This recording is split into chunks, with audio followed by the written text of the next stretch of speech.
Tō katoa no mai ki te hui o te Kōrau Mātinitini Social, Cultural and Economic Committee. Ai tēnei rā, tēnā whakamoeho mai kia o ke titihi kai tohu manapori rānei mena ka wehe koe I te hui. A te haurua e te tiku kāraka 10:30, te kai timo o te ata. Morning tea will be at 10:30. Welcome everybody to today's Kōrau Mātinitini Social, Cultural and Economic Committee meeting. Please let myself or Democracy Services know if you intend to leave the meeting, and feel free to join me in the opening karakia. Whakataka te hau ki te uru, whakataka te hau ki te tonga, kia mā kina ki uta, kia mā tara ki tai. He hi aki ana te ata kura, he teo, he huka, he hauhu, tihei, mauri ora. Thank you, colleagues. I have apologies from Councillor Panovich, Holden Hohaya and Councillor Free. Are there any other apologies for today? And I just note Councillor McNulty is joining us online. No. Morena, Councillor McNulty. I whakataka koutou ana o te mōtini. I now put the motion. Do I have a seconder? Councillor Matthews, thank you very much. E nā nei ke potetia te mōtini.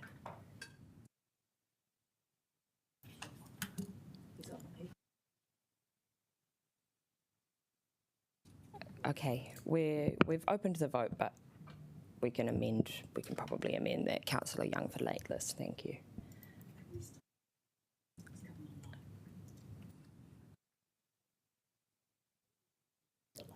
All good. Councillor Brown is online and a little late.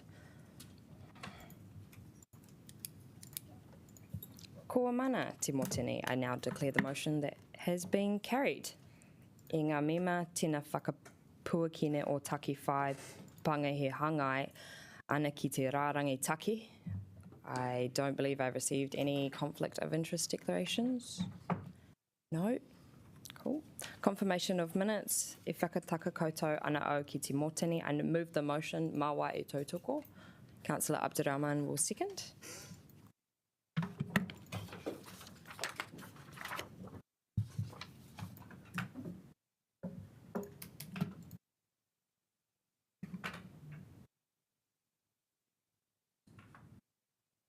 Oh.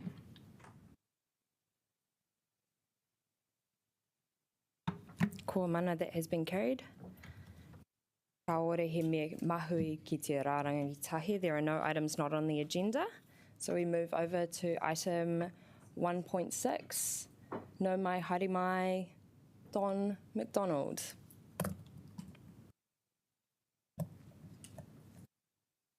Kia ora, Don. You most certainly know the drill. You've got 5 minutes if you'd like to leave any partai in there for. Thank you, Kōrau Mātinitini Committee. Let me see. My name's Don McDonald. Tēnā koe, tēnā koe, Don. Thank you for your request of 3rd February, requesting the following information. Now, the answer came back. This was concerning bus lanes, how much the bus lanes had to pay.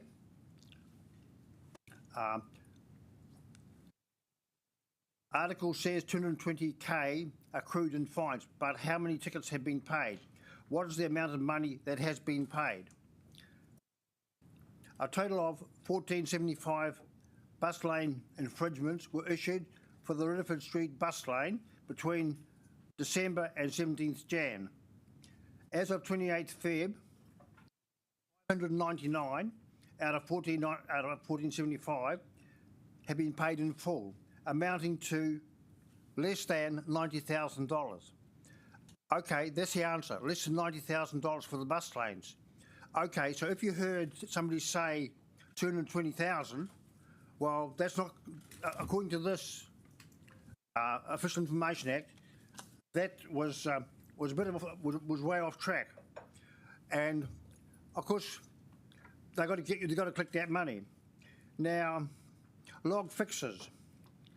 Log fixes, that's 6 letters. Fixes sans, S-A-N-S, that's 7 letters. That's much better. It's got to be succinct. It's got to be succinct. Efficient. 6 letters.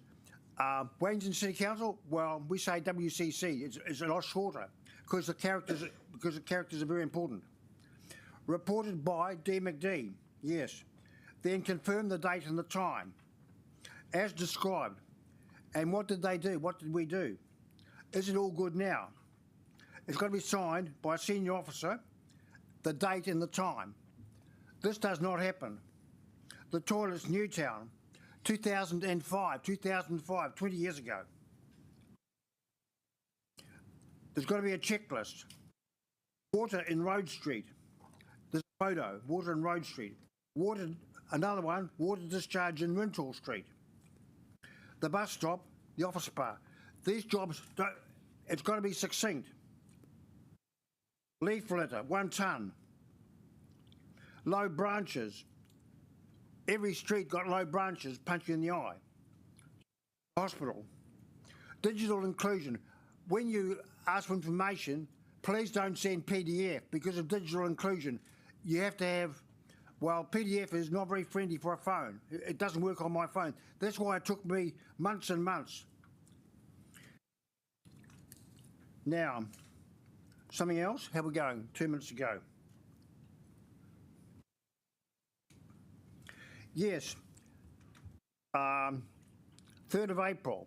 Wellington City Council, SR 1107470, Street Improv. Kia ora Don, thank you for taking. See, that doesn't really give me any information. We have to have the correct answer, and cut all that rubbish. And get to the point.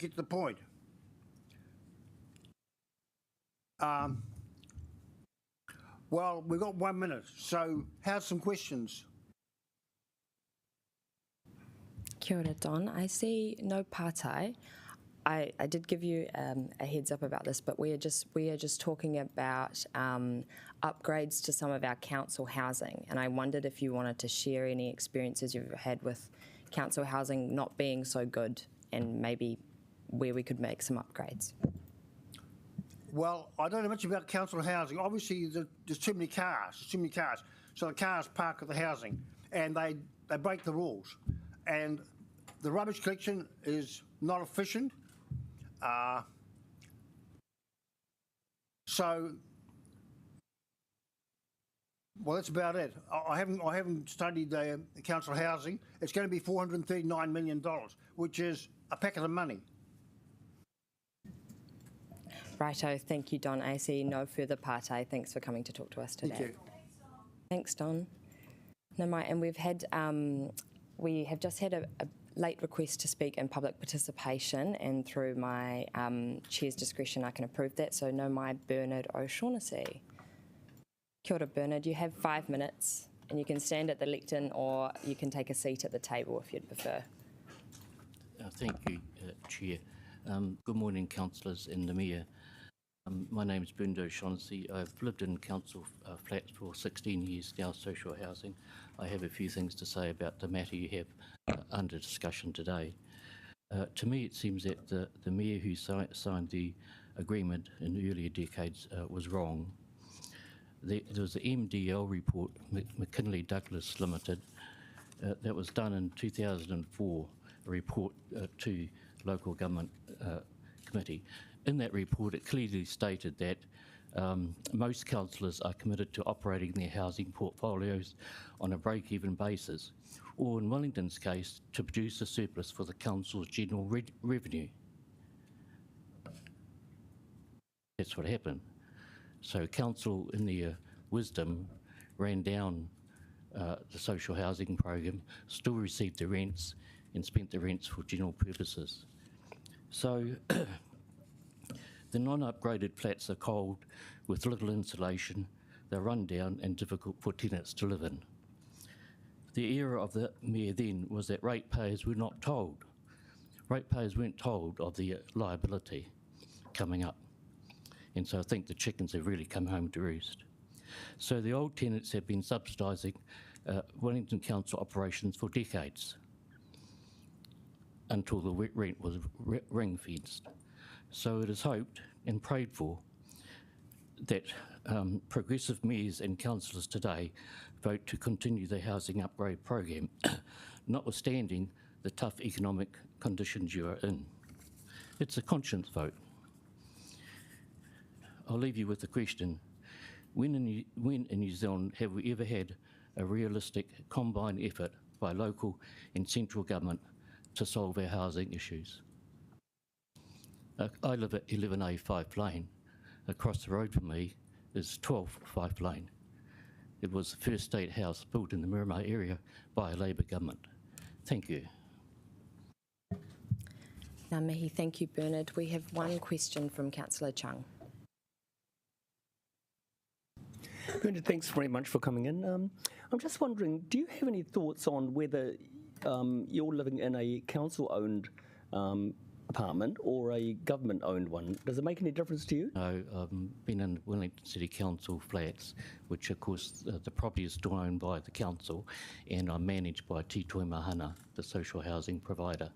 I don't attract the IRS because I'm an old councillor, old tenant. Aye. Thank you. We have another Pātai, Councillor Pennant. Thank you for coming in and giving a good talk. What would the things that we could do in terms of the upgrade that would help you most in terms of your life? Carry on with the upgrade. I just mean, like, is warmth problem, ventilation, my green space, whatever? My flat's in New York and come around for a cuppa sometime. Sarah Fee once did, and a Paul Eagle once did too, some years ago. My council flat, but managed by Te Toi Mahana, it's 5 metres one way and 7 metres the other way. So 7.5 is 35 metres, but I don't have 35 square metres because some of it is porch and taken up by the doors. So my living space is about 28 square metres. The biggest problem that we have in all the flats, in the old flats, is there's no insulation in the walls. My complex was built in 1960. And on its warrant of fitness, it's got that the council flats, those council flats would expire in 50 years' time, which is now past. So by having a lovely little lady next door to me, she and I are great tenants, because if she coughs in the middle of the night, I hear her. If I cough, she hears me. And so we have a cooperation between people that are okay, but if people aren't okay in terms of relationship, hell. And we have a hell of a situation going on in my complex at the moment involving both the police and Te Toi Mahana management. Ngā mihi, I don't see any further Pātai. Thank you very much for coming to talk to us. Kia ora. Good luck, councillors. Bernard. Righto, colleagues, that moves us on to... Oh, that's not a new... That's a new microphone sound. Squeaky door handle. Moving us on to item 2.1, no mai Liston, Burke, Peter Moira, me te Mario Venta ki te hore e te korero, and Jenny. Just Jenny. No, sorry.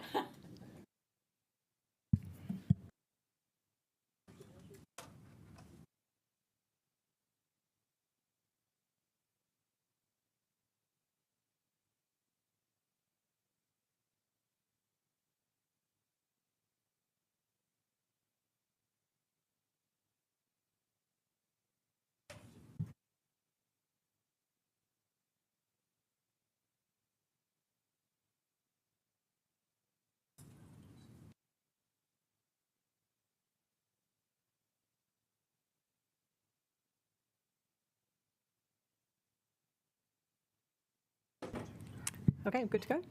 Okay, tēnā koutou katoa. Good morning, councillors. I'll make a few opening comments, Chair, if that's all right with you, before we can then open up to questions on the topic. So I'll just talk through a few things and then we'll go from there. So the decision before the committee today is to approve a business case for the second phase of the upgrade of the social housing owned by council and leased to our community housing provider, Te Toi Mahana. Hub 2 will upgrade 825 homes, housing for over 2,000 residents, throughout Wellington. Upgrades range from renovating kitchens and bathrooms to really important seismic strengthening through to new one multi-unit development. The program will fulfil our obligations under the deed of grant with the Crown, which saw $220 million of Crown funding enable phase 1 of the upgrades from 2008. The budget for this program was consulted on and included and approved in the 2024-34 LTP. And it was not recommended for change by councillors or by elected members through the LTP amendment process that we're currently going through, and it is visible in the current LTP consultation process. I'd like to make 4 points before we get into your questions and your debate. First of all, I really want to acknowledge and thank the councillors for your significant effort in understanding and leaning in to this really important issue. Your presence at the workshop we held last week, at the site visits we held this week, and your many questions over the last few days has been phenomenal, and really does show, and we want to acknowledge as a team the effort you have made to really understand this really important issue and the depth and the complexity of it. So thank you, and I'd also like to thank our team for staying up pretty late last night and to answer all your questions. It's an important part of the process, and I want to acknowledge and thank you for that. Second, I want to make a comment about how the program has been structured, because my observation of all the questions and comments, this goes to the heart of a lot of the understanding of what we're trying to do. So it's really coming down to why we are looking for a 10-year approval, which I acknowledge is a reasonable decision for you. The tranche concept underpins the program and how it's been developed. The tranches are not sequential. They're not structured in time-based tranches. They're not one to the next to the next. The tranches are instead grouped to support the achievement of specific objectives and benefits. As a result, delivery activity will occur concurrently across these tranches, not sequentially, which enables us to take advantage of the opportunities as they arise and just as they arise. Supporting this approach enables us to source rehousing capacity that's essential for delivering the outcomes that the program will deliver. This also enables us to have a certain degree of funding certainty and continuity to secure cost-effective, longer-term arrangements that underpin the successful delivery of this program. It'll provide opportunity and certainty for tenants and enable us to take advantage of opportunities as we can move between the tranches to really optimise them as they're being delivered as they go. It is really important that that tranching concept is understood not as a sequential time-based thing, but as a tranche based on outcomes and grouped of projects. That underpins why the 10-year program is so important, that it's considered together, not as a consequential stop-go program across a 10-year time frame. Okay. The third comment I'd like to make is about the nature of your oversight of this program, should you decide to approve it today. We are asking for a 10-year program for the reasons I've just outlined broadly before. I acknowledge this is longer than other approvals you've been probably asked to make in the past. 10 years feels like a long time, I get that. And therefore I acknowledge that the level of performance oversight you will need to make this decision is really important to you. The nature of this oversight goes to the heart of the conversation we've had this week around your role as an investor in these huge programs, but also has to reflect that we are building trust. To Councillor Randall's point earlier this week, we're building trust with you in how to deliver these really important programs of work. We understand that. We really do. Your oversight should include what's important to you to build trust and confidence as we lean into your role as investor, whilst giving the Program Governance Board the space to do their governance job for you. That's really important as well. Finally, I'd like to make a comment about community consultation, because that seems to be fairly topical as well. The proposal to upgrade the community housing and the overall budget and its broad sequencing is well socialised in our community. It has been consulted on and included in the current LTP process. It's been consulted on and included also in the LTP amendment, and that it's in that process as well. And this is not changed. It was also socialised when you set up the CHIP, the CHP. It's a concept that this community is aware of, and the budget and the 10-year budget is very clear and set out in your LTP. We have not received any substantive comments to date from the community on this proposal. Council's obligation to further engage is discretionary. There is no legal obligation that you must, but there's a discretion to consider it. The tests relate to the significance of the decision you're making, the extent to which Council has already made itself aware of the views of the community, the extent of Council's resources to actually engage and consult, and this one's important, the extent to which the nature of the decision allows you to receive and consider a range of views, the nature of the work, the nature of the decision. Essentially, what it comes down to is a balance between what you might learn through your engagement that you don't already know, especially given the nature of the topic being deferred maintenance over a period of time and the need to keep people warm and safe. And you're balancing that against the impacts of additional time required to engage and the consequential costs that might have on the program. Our advice to you as officers is we do not consider you need to engage further and you have sufficient information given the nature of this work. However, this is a point that members will need to collectively engage on and discuss and come to an agreement together. So those are the points I wanted to make to open up your consideration and your conversation. The team is really open now to answering any more questions you might have. I'm sure there are some more sitting in there somewhere, and I'll hand that back to the chair. Thank you. No, thank you, Jenny Chetwynd. Yes, and just really do appreciate the hours, the time, the care, especially yesterday. I think early morning site visits, and I know partai were just being answered after midnight as well, so I do really appreciate it. I haven't seen any hands up for questions, but we'll go Councillor Matthews first, and then Abdurrahman Chung. I just want to clarify about the funding for the project and the impact on ratepayers, because I've seen some sort of misunderstanding in terms of how the debt, which I understand that the debt is an issue, and that's in the Q&A in terms of its impact on our ability to borrow and debt to revenue ratio. But other than that, how is the money used for this project to be? How will that debt be serviced? Through you, Chair, I'll take that question.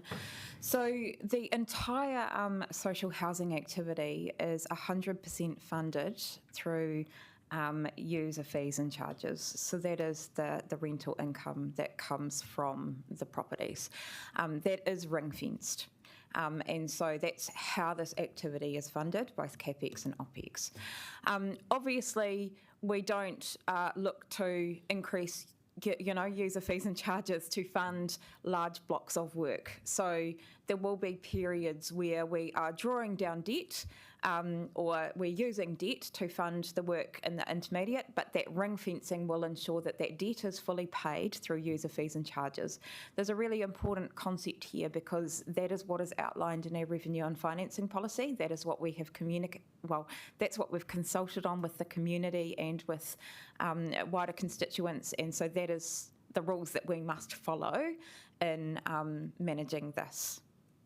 So just one more, Chair. So to be absolutely clear, in order to approve this business case and conduct the work, there is no impact on rates? No, rates. This is not rates funded. This has to be 100% user fees and charges funded. Councillor Abdurrahman. Kia ora whānau. Let's bring the human face to it. And what mechanism is in place to avoid people's quality of life will not be impacted as they have to upgrade?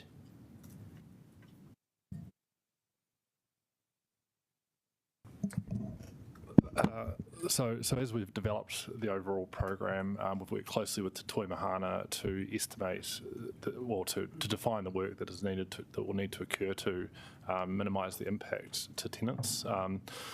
So that includes the way that we approach the upgrade work. Generally what we're looking to achieve is keeping tenants within their communities and minimising the disruption that they experience, i.e. if we have to move them, endeavour to move them once. If we have to move them twice, try to keep them within their community. So that really underpins a lot of the philosophy of how this program has been pulled together. Beyond that, I actually don't think there's anything beyond that, to be honest.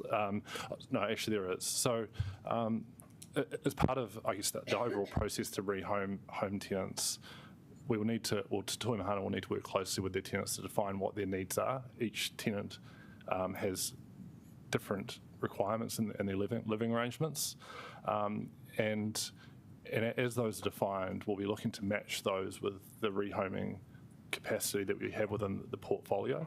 So this is actually quite a long process to get from A to B, and Granville was a great example of that, the exit of Granville, which it took probably about a year from start to finish to rehome all the tenants, and there was specific consideration and specific placement of those tenants to make sure that they were moving to places that met their needs. So yeah. Just to follow up through you, Madam Chair, is the plan to move all tenants to council houses, or some of them might be moved into private properties? Kia ora, Councillor. It'll be a mixture of both. So what that means after 12 months of the support, I think in the business case you have about 5.4 million for rehousing. Does that mean the price increasing when you rehouse them into the private property? That is when their quality of life impacted, and there will be a financial pressure. What mechanism is in place to support them for those who you rehousing in private properties?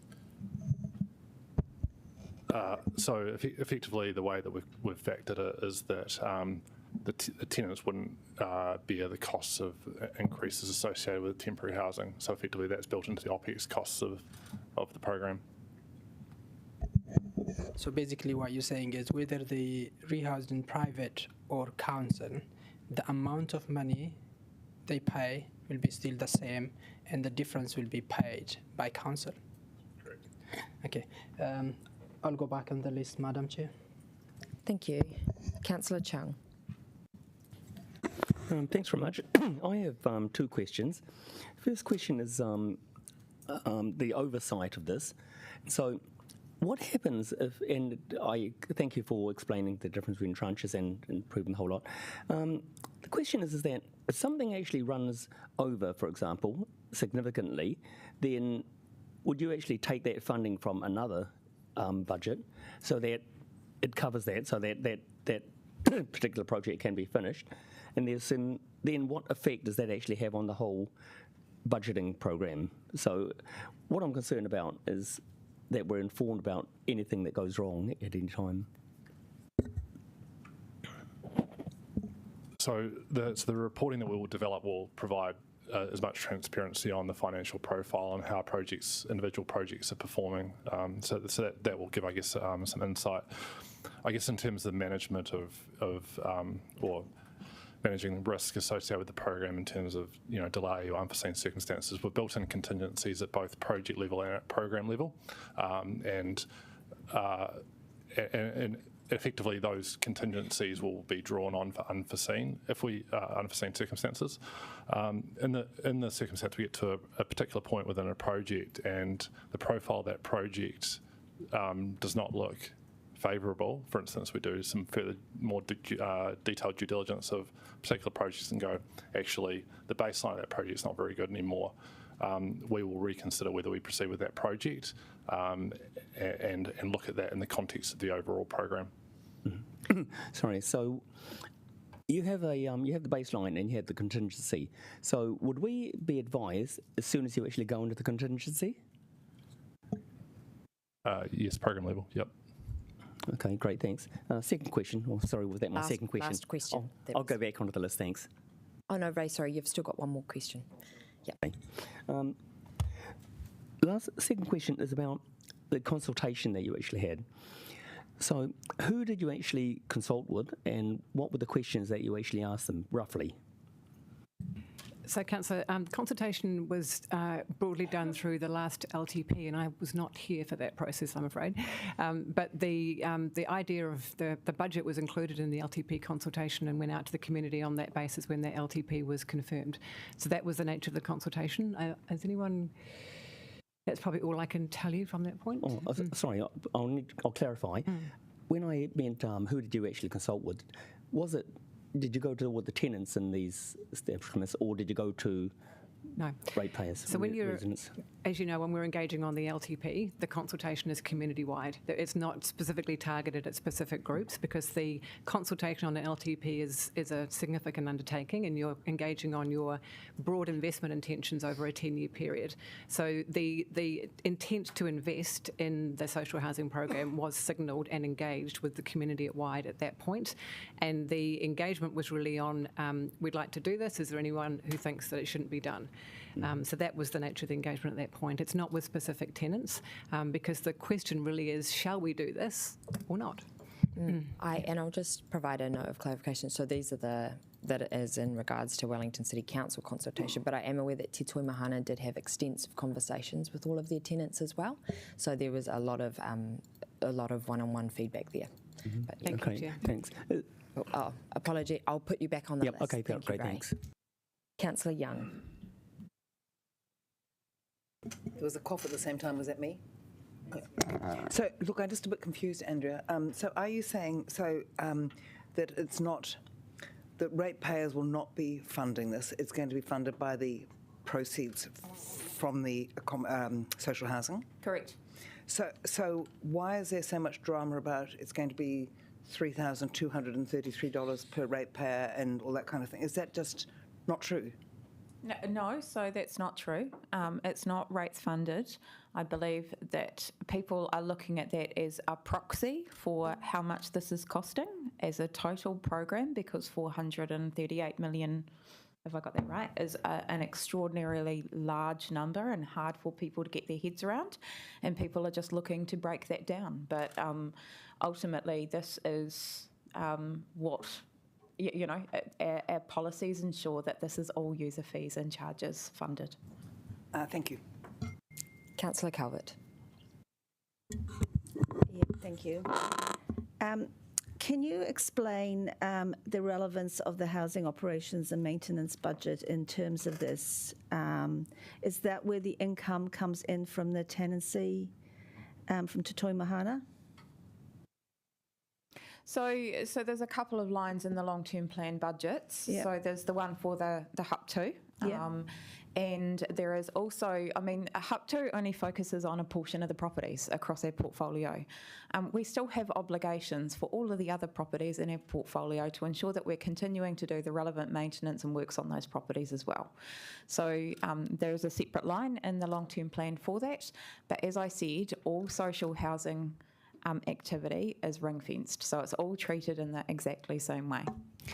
So are we receiving enough income from Te Toi Mahana to cover off our operating expenses? Not on a year-by-year basis, but over time, this is ring-fenced to ensure that we do that. But over this life of the LTP, and I look at one line which shows, and look, I know the spreadsheet's changed, but roughly it's about the net amount from an OPEX perspective is 300 million. So is that a fair... I'm just trying to understand. I haven't got that detail.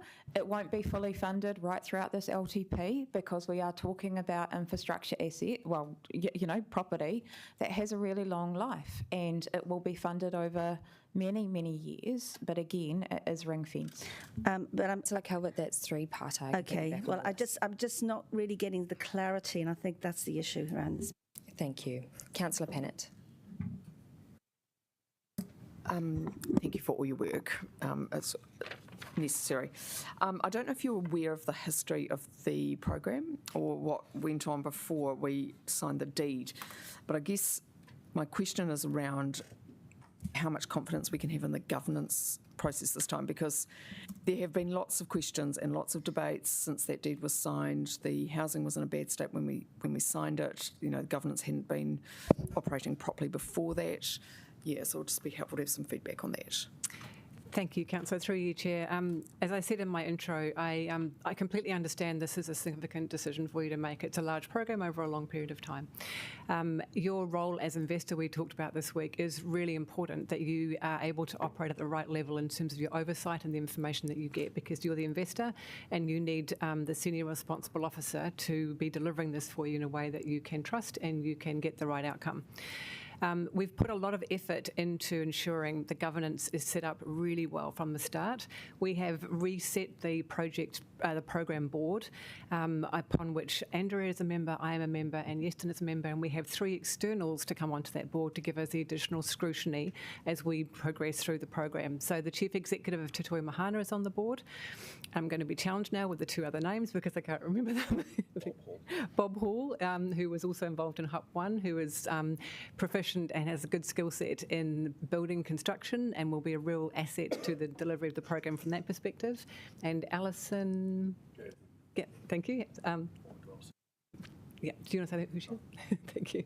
So Alison Cadman, so former CE of Dwell, which is a community housing provider. Yeah. So I hope that gives you confidence that we are taking the governance role of the program very, very seriously with the external capability on that for you. But you still have an important role as investor. So that's why we're really keen to ensure that the reporting you get meets your needs as we build the trust in us in developing such a long program over a long period of time. Councillor Abdirahman. As part of Hub 2, Hub 1 also added to this program. Example would be the Brooklyn Dallard and the top 2 levels. What does that mean when it comes to the funding impact? And the second part of that question is, what is the impact to the communities who live there? Does that mean you will be moving all of them or only those at the top? And if they refuse to move, what the compensation looks like?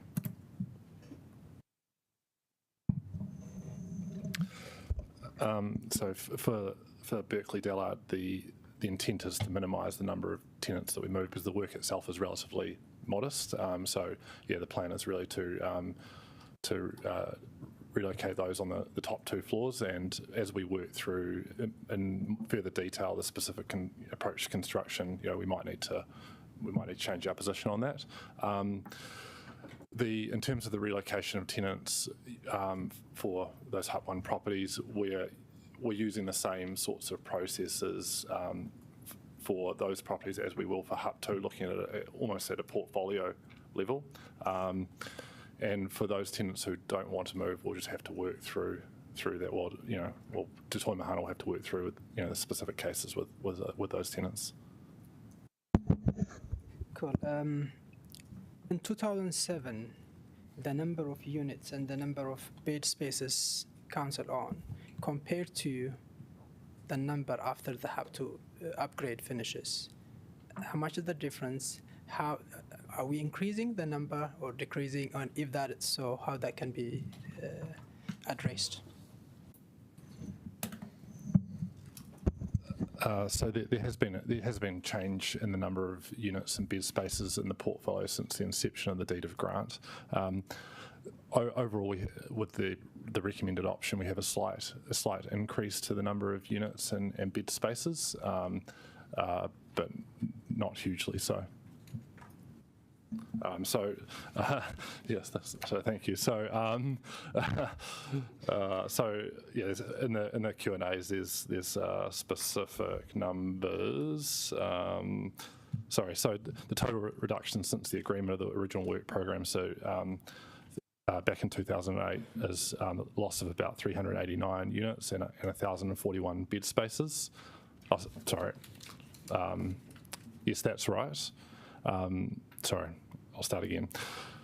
So at the pre-establishment of the deed or on establishment of the deed, we've lost approximately 597 bed spaces, units and 988 bed spaces.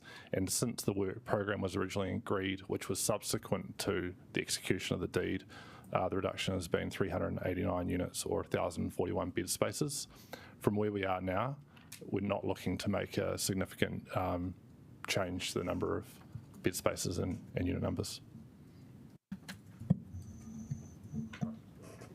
Councillor Chung, just before I read out the next person on the list, I wanted to draw your attention to, councillors, the amended substantive. So we've given you a printed copy, and it's on the screens in front of us as well. But if people wanted to ask any partai on either the amended parts of the substantive that were kind of just tidying up clarity of information, but no actual effect on this substantive. Sorry, Chair, can we get that distributed online, please? Oh, yes, sure. Thank you, Councillor McNulty. And then also within the amended substantive, a range of amendments that Councillor Brown has submitted. So just wanted to let you know that now is the time to ask partai on that as well.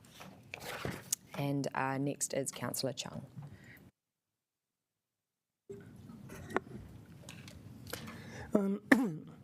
Considering the upgrade and the fact that it's being 100% funded by tenants, there's going to be an increase then in the rental to existing tenants after the upgrade. So has any consideration been given to the affordability of this to the tenants? I think that's something that Tito Mahana will be considering, as they're the landlord of the tenant. Okay. Right. Second question. If this isn't approved today, what is the backup position? I think perhaps a fundamental rethink of what we do with social housing, because there would be more cost pressures on deferred maintenance and compliance. Thank you. And through you, Chair, the condition of the housing, which you saw some of that yesterday, will stay the same and deteriorate. Yeah. Councillor Calvert. Thank you. Can I just, a simple question, is the council borrowing to cover its OPEX in housing maintenance? Yes, in some aspects it will be, depending on when that falls, because it's ring-fenced. So, but we are borrowing OPEX, so there's no... But that is all funded through user fees and charges. So it's a complete ring-fenced set of amount. It's a pot of money. There will be aspects of that we are drawing down because we treat it as one activity across the board. So can you just explain to me, if the expense is 39 million and we receive income of just under 20 million and we have a deficit of 19.5 million, what happens with that deficit? So we hold that deficit on our books, which is ring-fenced, and over time the revenue will increase, the amount that we spend decreases, and that gets paid off over time, as you would with any ring-fenced account. But the 10-year plan, LTP, is not showing income increasing at a level to cover off the expenses. Agreed, but it's ring-fenced for a longer period than just the 10-year plan. So it's ring-fenced, so we're putting... Thank you, Councillor Calvert. That's three questions. I'll put you back on the list. Councillor Brown. Thank you. Jenny, my question is about the disclosures which I've put forward in that amended substantive, which obviously I have worked with your team to come up with the wording, but are you comfortable that will, you can actually meet the disclosure requirements which I've stipulated in that amendment, which I feel would be sufficient to provide councils going forward with the requisite information to understand how this program is unfolding over time and including the impact on tenants? Thank you. Thank you, Councillor. Through you, Chair. Yes, I am comfortable. I've seen this over the last couple of days as it's emerged, and we've had some good conversations about it. I am comfortable with the amendment that's in place here, including the additional request to facilitate an annual workshop on the program as well. I think, as I mentioned before, as we build your trust in us to develop and implement such a large program, this is important. Councillor Brown, did you have any further partai? No, that's a great answer. Thank you very much, Jenny. Cool. Pauiwi Kelly. Well, thank you, Madam Chair. So before I ask the question about what I wanted to ask the question, just following on from what your answers to Councillor Colbert are, so are you talking about how the debt reduces as the income goes up? It's the same, is that what you're saying is like the same as what happens with our mortgages as a homeowner? Well, similar, but in effect, we hold all this money together because in some years there's going to be amounts where the revenue is higher than what we spend, and then therefore there'll be a surplus in that account. Some years the expenditure will be higher than the revenue and there'll be a deficit. And so what we're trying to do is manage this as one pot of money over a period of time to ensure that we smooth this, and that's the accounting policies that have been, the financial policies that have been agreed by this council. And that's longer than the 10 it would the be 10 years longer of the than annual. 10 years. I don't have the exact period in which that's covered. Yeah. Cool. Thank you. My question though was to. Apologies, Pauiwi Kelly. Could I just ask perhaps that side conversations are held in side rooms as to not disrupt the access of information, please? Thank you. Back to you, Pauiwi Kelly. Okay, the question that I was going to raise was when the questions around the bed space and the numbers that you gave, there's now projected a reduction in those bed spaces. Is that generally because now the data that we have for the need for dwellings has reduced? So like we know that where the greatest need is now is 1 bedroom and 2 bedroom dwellings. So does that factor in the reduction? So in terms of the change to the portfolio from where it currently stands, there'll be a slight increase, like a 1% increase in provision. From when council entered into the deed, there has been a reduction over time for a range of different factors, but we're not looking to change that from where we are now. So you're saying the reduction was at the very beginning, it's Historic. not like what? Yeah. Oh, yeah, cool. Thank you. Councillor Randall.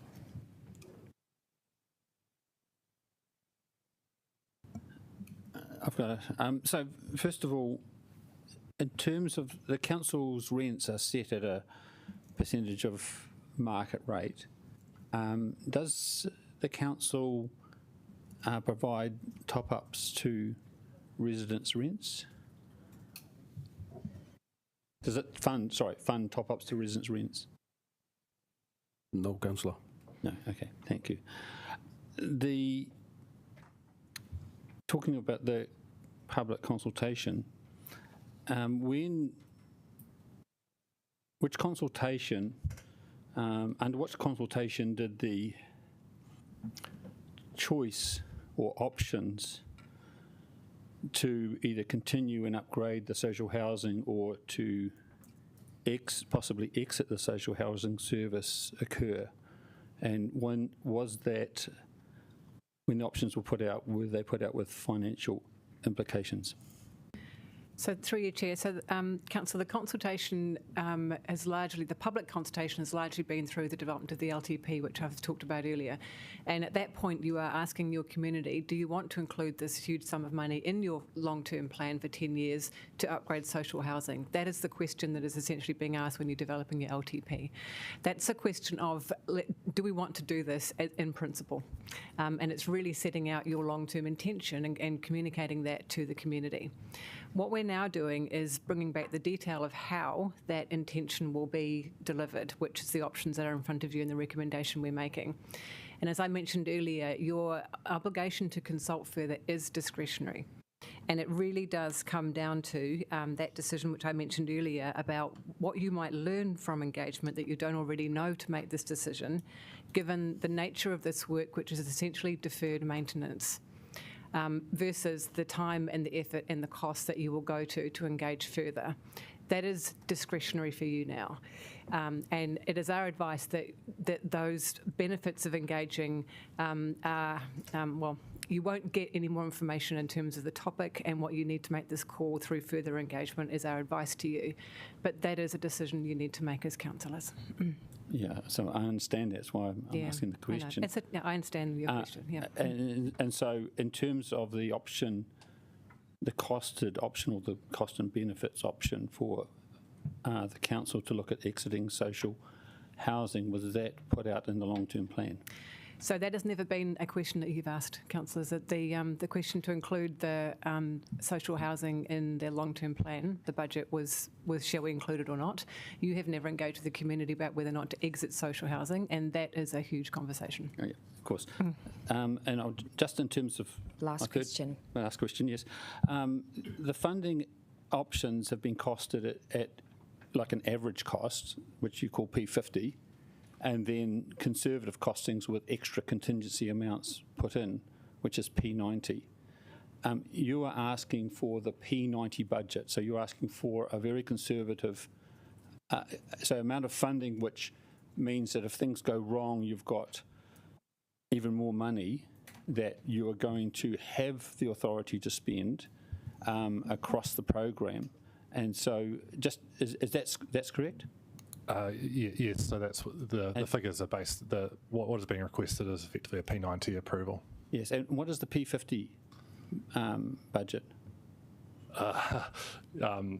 Give me 2 moments, and I'll. Maybe we can come back to it. Yeah. So I'm going to go back on the list, and maybe we can. Yeah, thank you. Thank you, Councillor Calvert.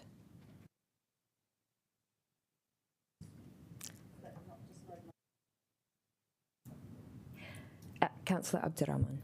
I still go back again about the tenants, and when you move them from city council housing to private property, how long they will be there when the plan is to bring them to their previous space? The reason I'm asking this is currently you need to go through Ministry of Social Housing to go into the listing. So how are you going to prioritize your own tenant who you moved into private property to bring them back? I don't actually think we're at that stage currently. There's a lot of scoping to do. There's 52 projects, Peter. So we've got to consider how we do this. I think through you, Chair, Te Tua Mahana will have a huge role in that as well, in helping us, because if your question is coming from the point of the welfare of the tenants, which I think is very important, TTM will be helping us do that as well, because we have to put that first. Councillor Randall. In terms of the budgeting for each project and all the projects together, across the whole program, the whole program consists of each individual's projects, budgets plus contingency all added together. Is that correct? Yes, correct. So effectively, we've gone through, priced up each individual project at under different scenarios, and included contingencies within each of those project estimations. On top of that, we've priced the program costs associated with delivery, so the enablers, which Jenny mentioned. So that's if we need additional capacity to facilitate the delivery of the projects, i.e. move tenants from out of their current homes to alternate locations to enable those capital upgrades to occur. That's been factored, and then other overarching management costs and processes, and also the physical moving of tenants as well. So moving trucks, those sorts of things. So, and I forgot to give you a chance to give you the. Yeah, I'm just doing some quick maths, but yeah. Okay. So. Does that mean? I mean, across a whole program, years of program. Your funding, you've got a funding envelope that includes a lot of contingency. Do the projects that you intend to deliver, are they expected to come in on budget, or do you expect to use up the contingency on a consistent basis? And if they come in on budget, what happens to the money? That's good. The second question's a good one. So do we expect to use contingency? No, whenever we scope projects, we endeavour to leave the contingency intact, and it's not contingencies aren't used as a target; they're used as a measure to manage the risk within individual projects, and the level of detail, like there's far greater detail that we need to go into to understand how we're going to upgrade all these buildings. We've done a high level feasibility, and that's why the contingency is such an essential part of developing an overall program budget. In terms of the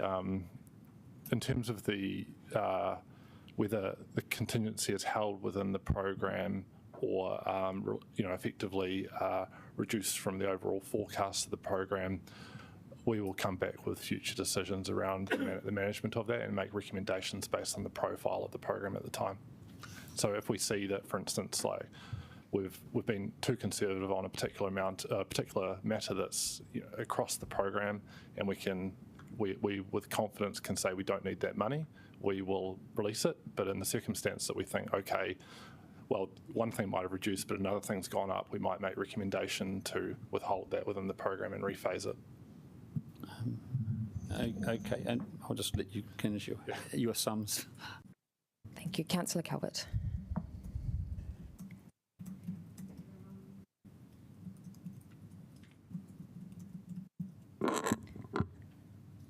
I'm going to go back to the amounts because I'm still trying to get clarity. So we have, whilst our funding policy says we user pays will 100% fund it, what is our level of compliance? Are we 100% compliant, or because occasionally what we do is we may have a policy, but we actually don't comply with that policy? We are looking to comply with the policy, Councillor. You're looking, but are we? Oh, yeah, we are complying with the policy. Yeah. You think we're complying? So there's just always a timing issue because of the ring fencing, and that's always been very clear in terms of the information that we have provided in the revenue and financing policy and in the consultation for this to go into a community housing provider. I believe that was a recommendation that was actually agreed by this council, or the council, when the CHIP was agreed. I think, that is the only exception to that will be depreciation.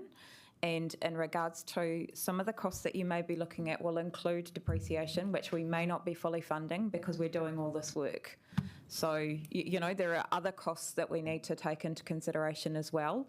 But I need a lot more time to look at the numbers and the questions that you're asking. So are we charging to Toi Mahana enough for our social housing, given it's not covering off over time? Expenses? It will absolutely cover it off. That's the point. It is intended to over time, but it won't be within the parameters of this long-term plan. I believe it's over the next 50 years. Am I correct? Okay. In the modelling that we've done. So over the next 10 years, we are not charging to Toi Mahana enough to cover the operating expenses that this council is accounting for.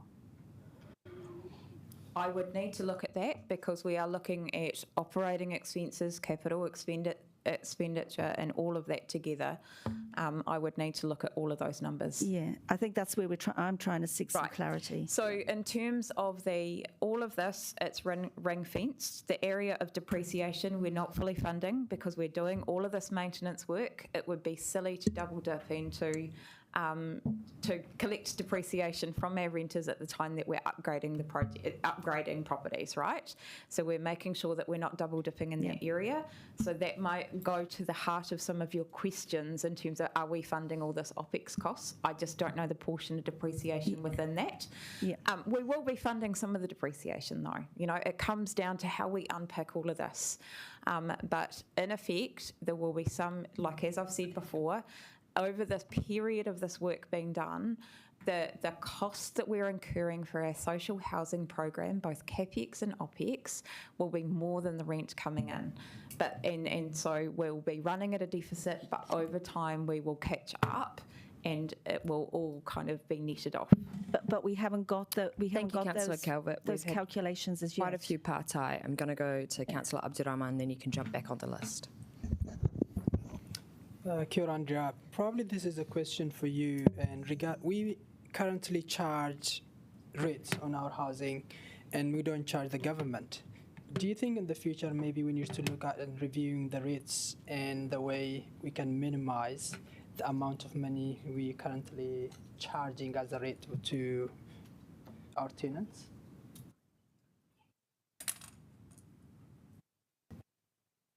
So, Councillor, I think that's a fundamental question about our revenue and our income as a council, and something we could probably have a much bigger conversation about at another time. I understand why you're asking, but it's a question about how we charge government for rates on in our city. Well, ultimately, the rates that we can charge government are limited by the Local Government Rating Act, and we can't move beyond that. We have to operate within the law. Oh, no, absolutely. I'm not asking that one. I'm just saying, can we give exemption for housing as well for Tita Maihana not to pay rates? So that means that will decrease the rent. Sorry, Councillor. A couple of things. We own the properties. So Titoi Mahana doesn't pay the rates on the properties. We own the properties, with the exception of those properties that we have transferred to Titoi Mahana, which I believe, and we still need to work through this. I'm not sure if it's been worked through in the period that I was sitting in the interim chief executive seat. There is an exemption under the Local Government Rating Act that small social housing providers or social housing providers that have a very small portfolio of assets and it's over a certain hectare, can apply for, well, they should not be charged rates. So I believe Councillor Calvert asked this question some time ago. Dwell housing qualifies for that exemption, and they do not pay rates on their properties. At the moment, for the size and scale of the social housing that Titoi Mahana holds, I would believe that would apply to them as well. So that is already covered in the legislation, but the rest of the properties are owned by council.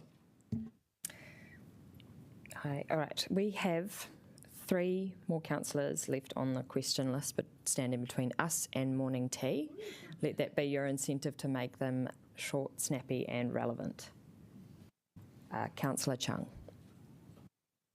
Great, thanks. This is sort of extending the question that I asked earlier regarding what happens if this isn't passed. If you go back and reassess it, would there be an opportune time to actually engage with central government to actually see if we can actually come to some sort of deal with them? Through you, Chair. Councillor, I think you can engage with central government whenever you like. Oh, what was that? I don't know. It wasn't me. Oh, okay. Yeah. Okay, so I actually spoke to a Minister of the Crown this morning before this meeting, and there doesn't appear to be any engagement with central government regarding this. So would that be a good time to actually do it if we actually use this time between this meeting and reassessing it? Councillor, I think the important point is you need to make a decision today on this program, because this needs to proceed with or not with some certainty. I think there's been no engagement to date because I don't think there's been a request for us to do that, but if you want to request that as part of today's meeting, that's entirely within your ambit to do. Great, thank you. Councillor Calvert. I'll take my questions offline, thanks. Thank you. Councillor Rogers. Yeah, mine might just help clarify some of the questions Councillor Calvert's been asking for me. And it was more just around, is it normal within the organisation and organisations generally to seek to recover the cost of an asset over its lifetime?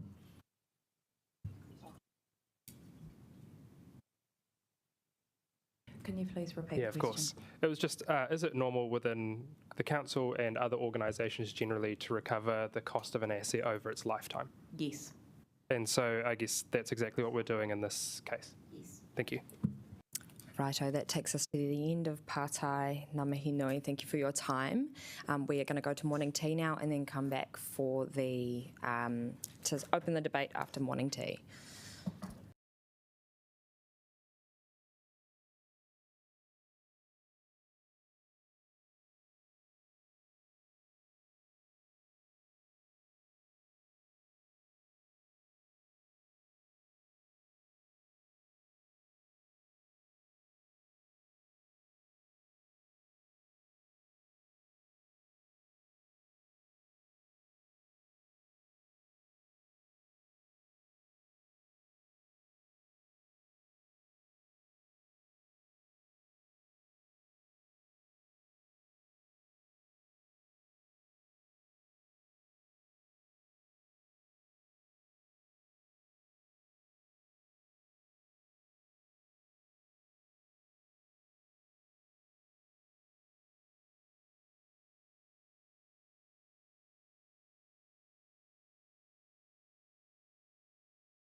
for allowing us just a little bit of extra time to sort out any potential amendments coming forward. I just wanted to clarify, because I know we've discussed quite a bit this morning about consultation on this, that there was quite a significant engagement undertaken last term, I know not this term, on the future of council housing.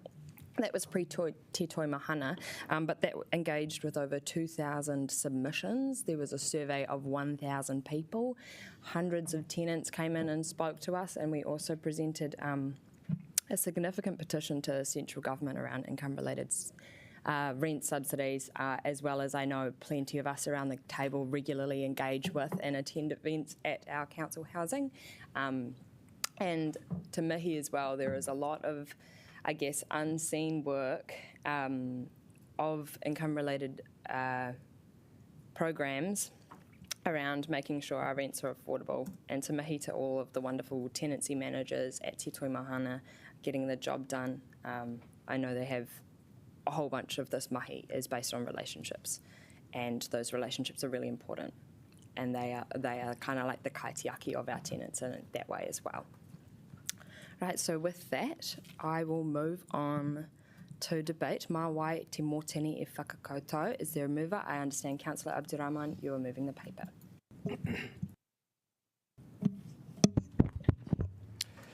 Kia ora whānau. I move this paper with excitement, knowing some of the properties need an urgent action. But I'm angry after nearly 20 years after the deed was signed. We are still debating about the program, and it will take 10 more years to finish it. I also move this paper with fear for my community who lived in those properties, what it means for them. The upgrade will come with consequences of moving, rehousing them around, and with a bit of uncertainty for their family, for their children, for everyone around them. We have seen that when the Granville was closed and we moved communities around, how that community been impacted. And today's discourse, what's gonna come out, even gonna surprise the community. Some of the councillors will be talking about the business, the accounting side of it. Let's focus on the human side of this discussion. There are people's life being impacted. One of my residents, my constituent who live, I'm not going to mention the area, she's been asking for nearly 12 years. And she gave me the photo of her house, what it looks like. This decision today is a hope for some of those communities. It also creates uncertainty for them. The 5.4 million that is dedicated to moving people, rehousing them, mostly focuses on the first 12 months. What will happen to the community after that 12 months? When the rent increases, what does the life of those community members looks like? Those are the most vulnerable in our community, the one that need the most support.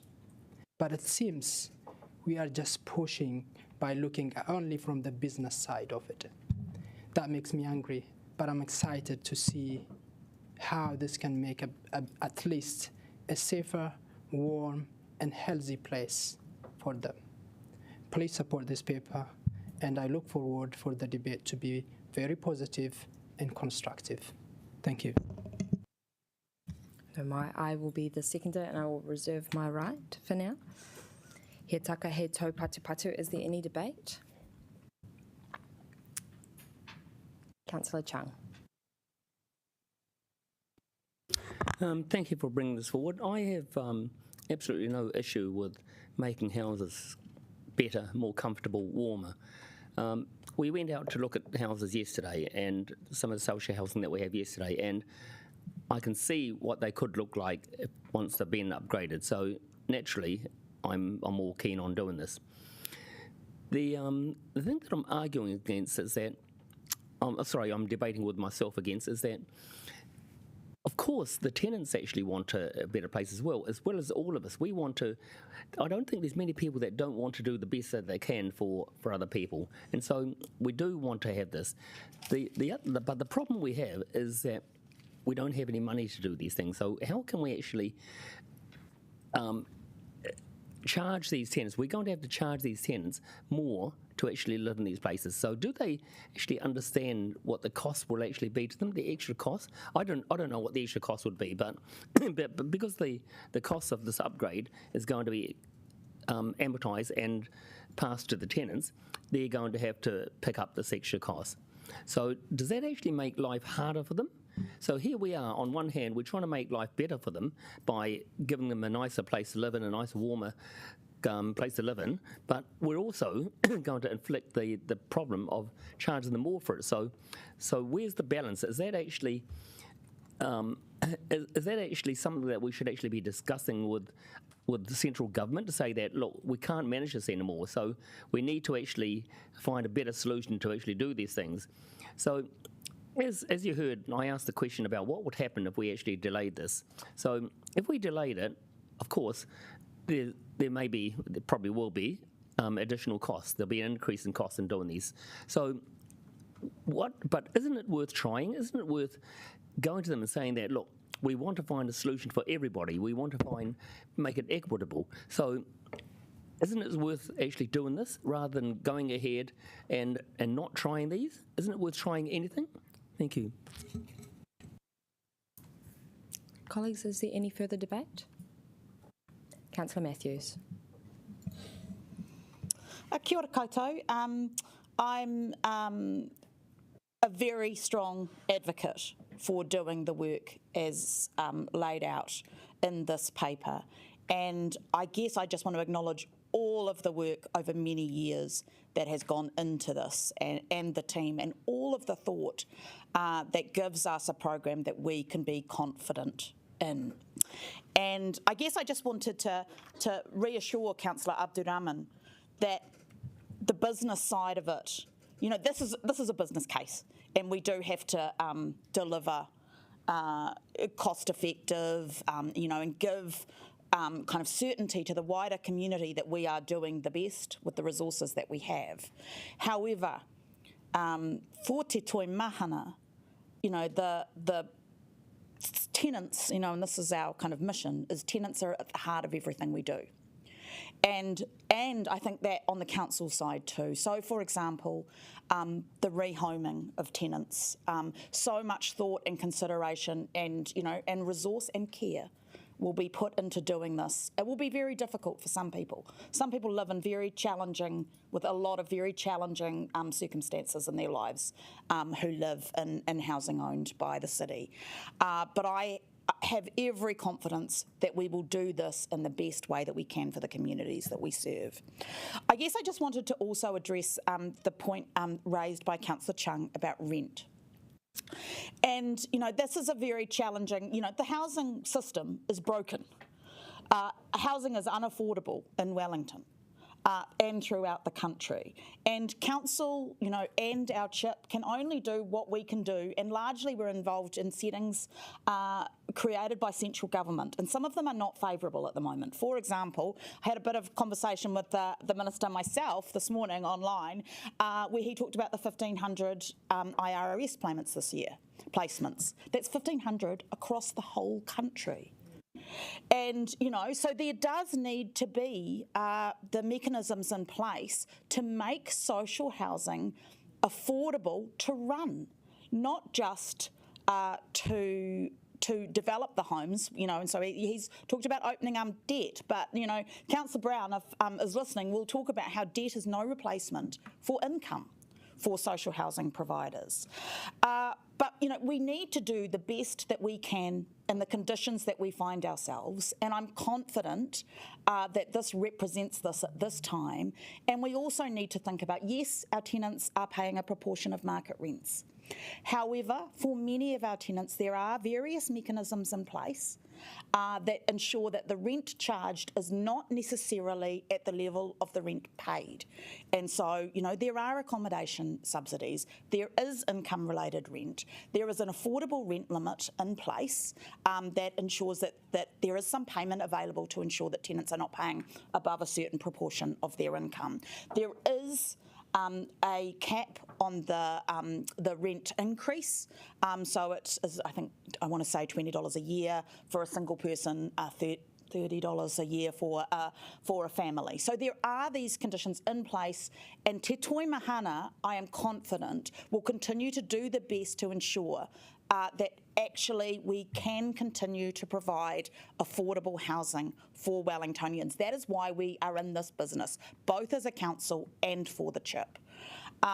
So yes, there are consequences, but we will do our best to mitigate those. We do need central government help. And we are continually working with them through the trust and through council in terms of, what the opportunities are for development in Wellington to do that. So yes, there might be some naysayers. I believe this is sustainable for us. There isn't an impost on ratepayers, and we will do that, making the homes better, nicer, safer, warmer, drier, all of those good things for the people that live in them. Thank you. Kia ora. As Councillor Matthews put their hand up to speak, I think I saw another hand over here, but I didn't quite catch who it was. Was it you, Councillor Young? Right, over to you. I thought everyone would be leaping to their feet to have a word. I believe that we should not be in social housing. I believe it is a central government responsibility, and yet the City Council is the second biggest social housing provider in New Zealand. But actually we haven't been very good at it. We haven't looked after it over the years. Nothing about no reflection on current officers. Historically, we have not looked after it. In fact, I remember being told when I first got onto council that council in those days, it's probably changed, was not a very good housing at maintaining our own properties. I do think it's a central government responsibility, and Auckland realised this about 25 years ago when they divested themselves of their social housing. So just very briefly, I will be voting against this. Councillor Brown.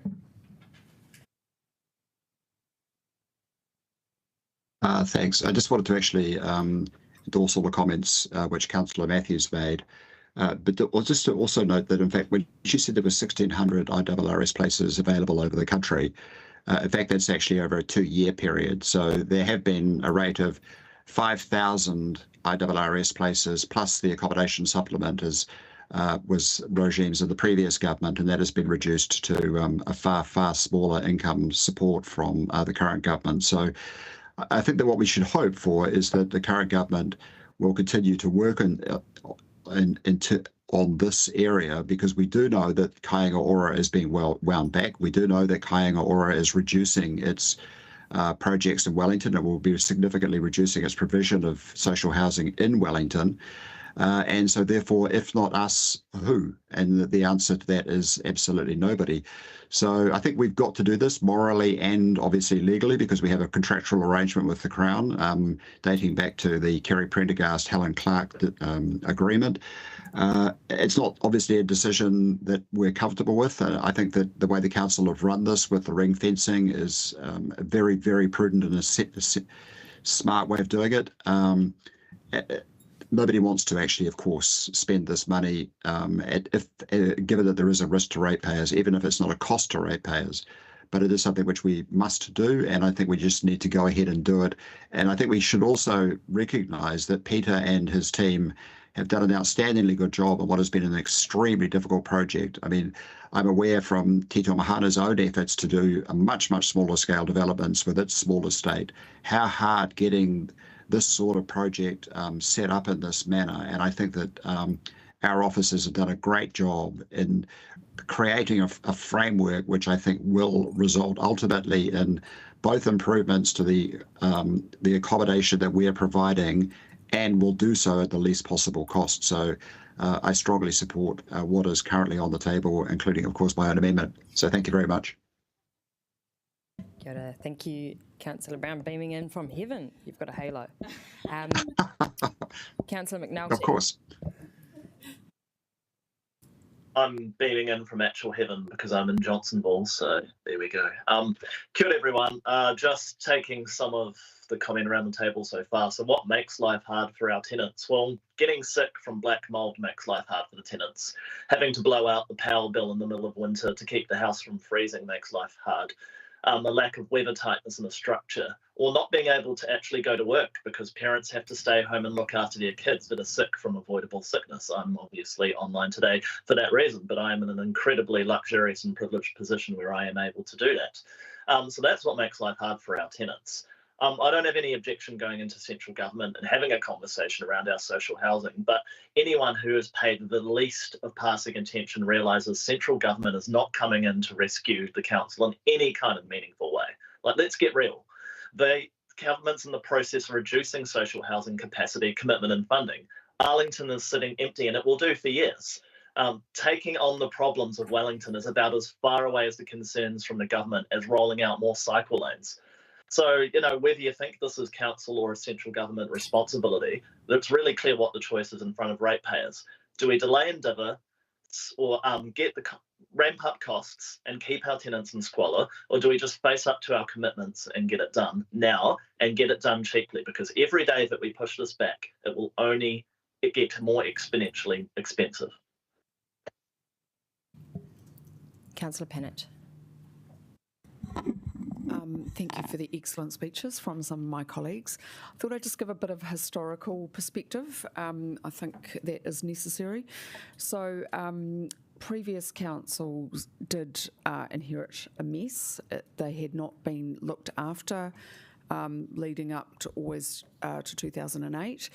Now, I have some sympathy with that because maybe it was because it just got too expensive as well. These are very, very expensive assets to care for. But anyway, I'm not well informed enough about that. But the 2008 deal was an attempt to deal with this very big problem. And while it might not have been ideal, it was the best that we could do. I mean, there was significant pressure for the council to exit, and this deal was done. As I've said previously in public, it possibly was naive. We thought, and it seemed realistic at the time that we were going to get enough through the rents to be able to do the upgrade work. That hasn't eventuated. I want to defend some of the previous work done by officers and councils, because the reason we've got some good housing at the moment is because they did good work. They spent the money, and we saw some of that good work and have on other occasions done that. What is not good is that it has taken us long to get to this point, and that is my major concern, is that because there's all these other things that have come in, like healthy homes and increased insurance costs, we've had earthquakes, all the rest of it. And the state of some of those buildings that we saw yesterday is completely unacceptable, clearly. So we need to get on with it. And I don't want this to be another water. Like, if we don't spend the money, it will definitely get worse. I just want to conclude by my major concern and the challenge that I think we've got is that it is hard for government to implement a program over a long period of time. This is where it gets really tricky because it intersects with political cycles, maybe a slightly different political policy direction, although I would argue that it's been quite stable on this council for a long time. So I think Councillor Brown's amendments are helpful, and it will be incumbent on future councils to be really, really rigorous about monitoring this program to make sure that it delivers from a cost perspective, but also delivers great housing for our tenants.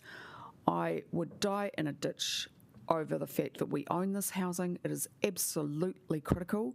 I do not trust Conservative central governments who would flog it off or do that sort of thing where tenants are just treated as tenants. We always need to be providing full services as much as we can to make sure that people's well-being is supported. So I do want to thank this current crop of officers. They've done a good job, as previous officers have done, and I look forward to seeing more of these actually, in some ways, very good buildings upgraded to a standard so that our tenants can live a dignified life. Councillor Randall. Thank you, Councillor Pennant. I echo your concerns about just the scale and long-term commitment of this decision. We've always talked about the water decision being the biggest decision, but that decision is being forced on us. This is the biggest decision that we're choosing to make, I think. $438 million is a lot of money.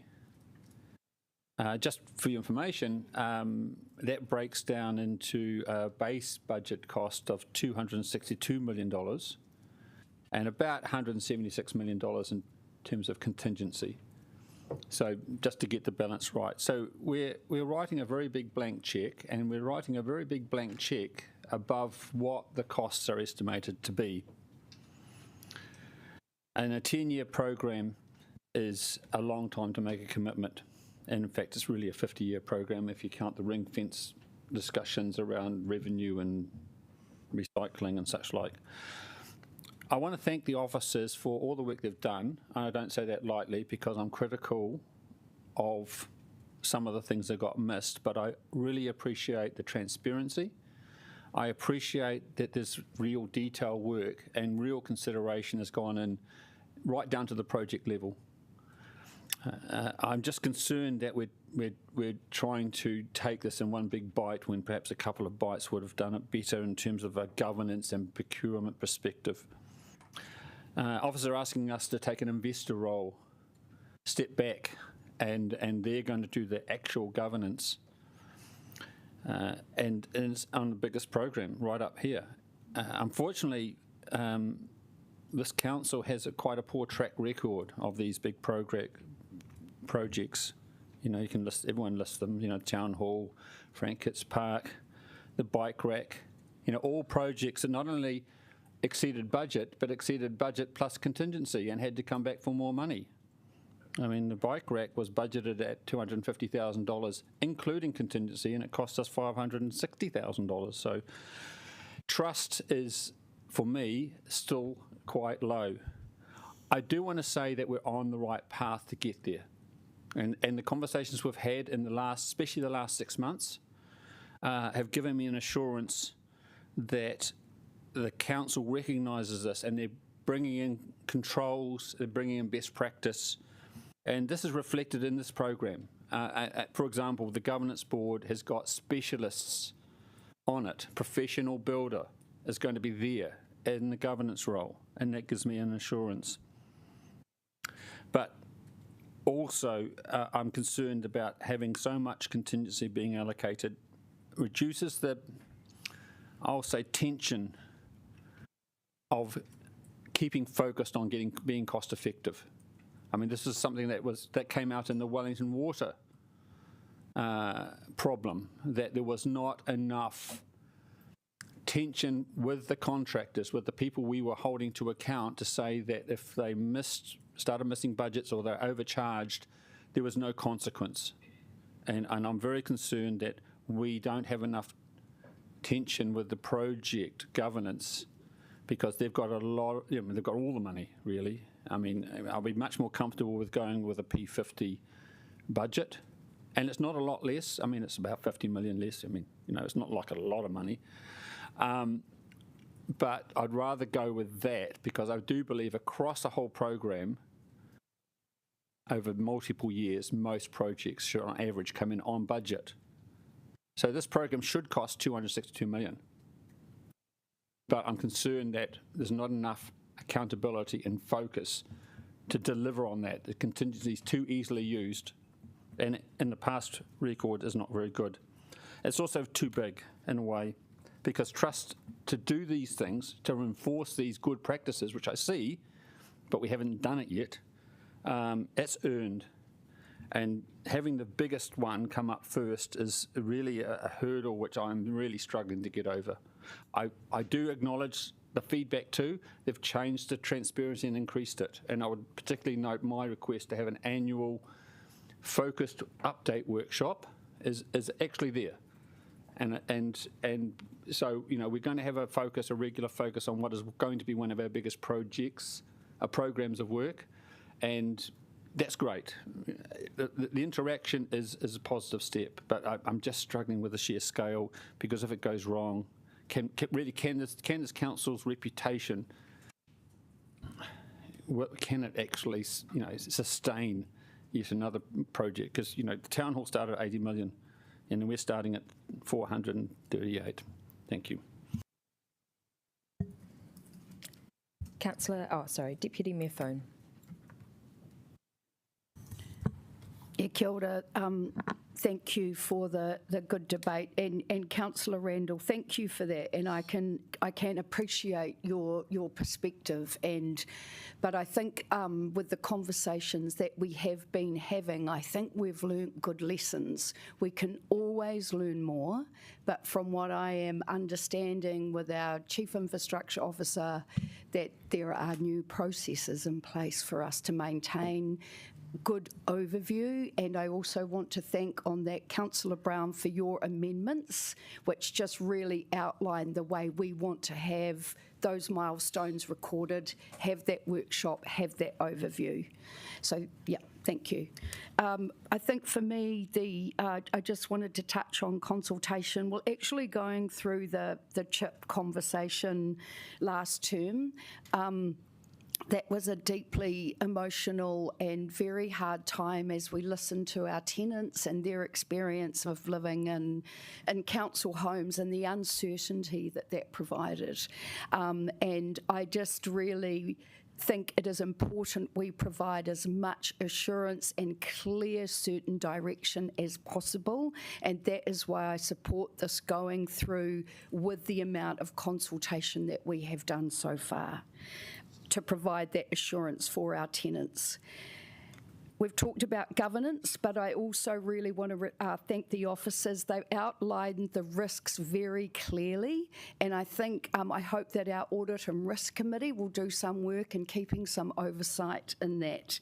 But there is opportunity for us to stay across it. This decision absolutely aligns with our LTP priority, which is to increase access to good, affordable housing, to improve the well-being of our community. And actually, Councillor Abdurrahman, that's what this is about, particularly for you, making sure our community is well and well looked after. And actually, let's not forget about the economic side of this. There is an opportunity, and having checked through our procurement processes, that we are going to be employing people and creating jobs, good jobs, to do this work in our city. But also, as it was outlined in an article this week, that it is if we can do one thing to revitalise our economy, it's to make sure we are providing affordable housing, because that is not only our people that need it, but our artists, our creative community, they also need it to make sure that that is the city we want to live in. And actually, just in terms of it being central government responsibility, this week we had a clean-up Newtown session on Sunday morning, and in my view, central government is not taking responsibility for those that need homes, and therefore, in my view, it is the responsibility of this council to make sure that we do so. Thank you. Oh, Councillor Brown.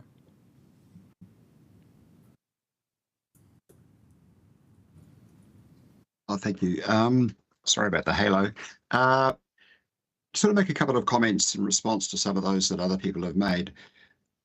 I fully understand that there's a lot of people who are uncomfortable about the thought that Wellington City Council is doing this when the central government isn't.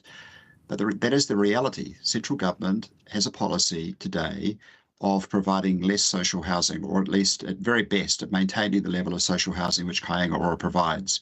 And they are focusing all of their efforts on trying to have community housing providers fill that gap, and basically get rid of the waiting list. So we're just actually the victims, if you like, if you want to put it that way, of central government policy. We can't wish that away. What we can hope for is that there will be more income support from central government for our tenants, which will actually enable us to effectively reap the benefits of that through higher rents. I'd just like to also specifically comment on Councillor Randall's comments about the, if you like, the sort of accountability and focus of this project. I mean, I have quite closely engaged with the officers over the development of this project over the last couple of years. We all know that this has been a long time in gestation. I don't in any way feel that the efforts have been stinted, but I'm also very aware that when you're actually asked to sign off $439 million over a 10-year plan, then a lot's got to change. We all know that what is currently in front of us is not going to be what actually happens, because the world is always changes. And I feel like the reporting obligations that we are going to require on our management will enable us to monitor and keep them accountable, which is going to be critically important over that period of time. So many of the people who are sitting around the table today will not be there over that full 10-year period. I mean, I hope for your own sakes that none of you are ahead there for the whole 10 years, even though a couple of you probably have aspirations. But I think that we will be keeping management to account, and the reality is that they've embraced that accountability, and that's something which I think we also should take a heed of. The core essence of this objective here is that we've got a threefold set of objectives. We want to actually provide good quality, satisfactory quality social housing for people who need it. We want to look after our tenants because they are people and they're residents of Wellington and they deserve to be treated with respect and care. And as somebody who did plenty of door knocking during the last election campaign into places I've never been to before, I can honestly say that I was truly gobsmacked and dismayed by what I saw in terms of some of the social housing that we provide in Motokairangi. And the third thing, of course, is that we want to minimise the impact on our ratepayers by both maximising our revenue from the government, which is what we're doing through the establishment of Te Mahana, and also minimising the cost of the construction, which I feel like our management team are actually embarking on a plan to achieve.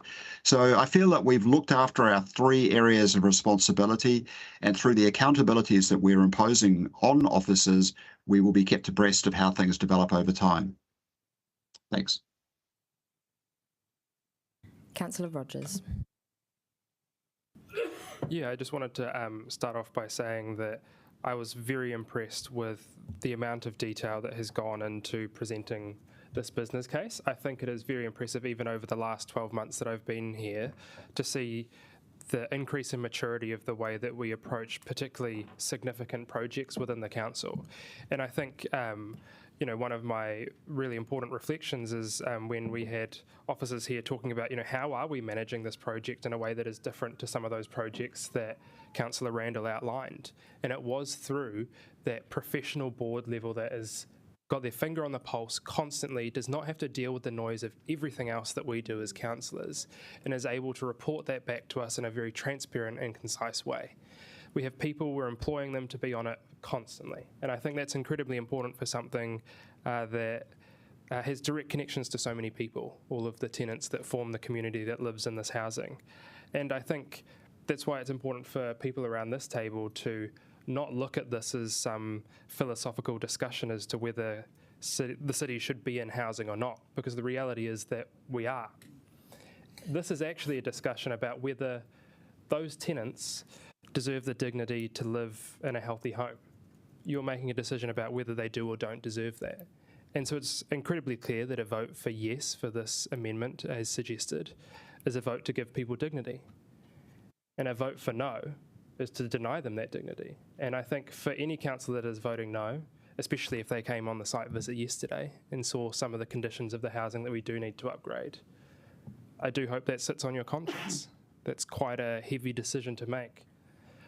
So with all of the things Councillor Brown said, the other thing I did want to highlight as well around this idea that central government will come to the table and solve all of these problems, with the very limited number of IRS places they're offering. I mean, it sounds like a lot, it's in the thousands, great. Actually, if you housed every single person on the wait list in Wellington City this year, you would only have 110 spots left. That is how desperately we need social housing in New Zealand. The waitlist only just covers Wellington City alone. So it's incredibly important that we maintain this housing. It puts the CHIP that we've put so much money and effort into setting up in a great position to be able to continue to provide housing and also expand that housing on their own which maybe will appease to the people who don't want us to do it anymore. So I do implore you to make the right decision today. Vote to give people the dignity to live in warm and safe housing by supporting this motion. Councillor Calvert. Thank you.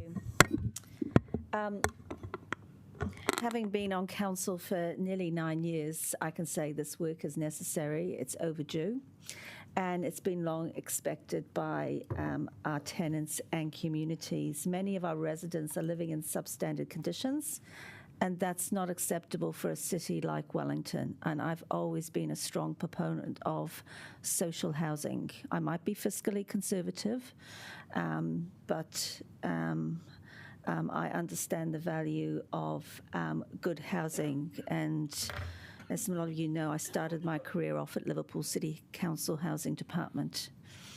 And I tell you what, it was pretty tough then, many years ago, let alone now.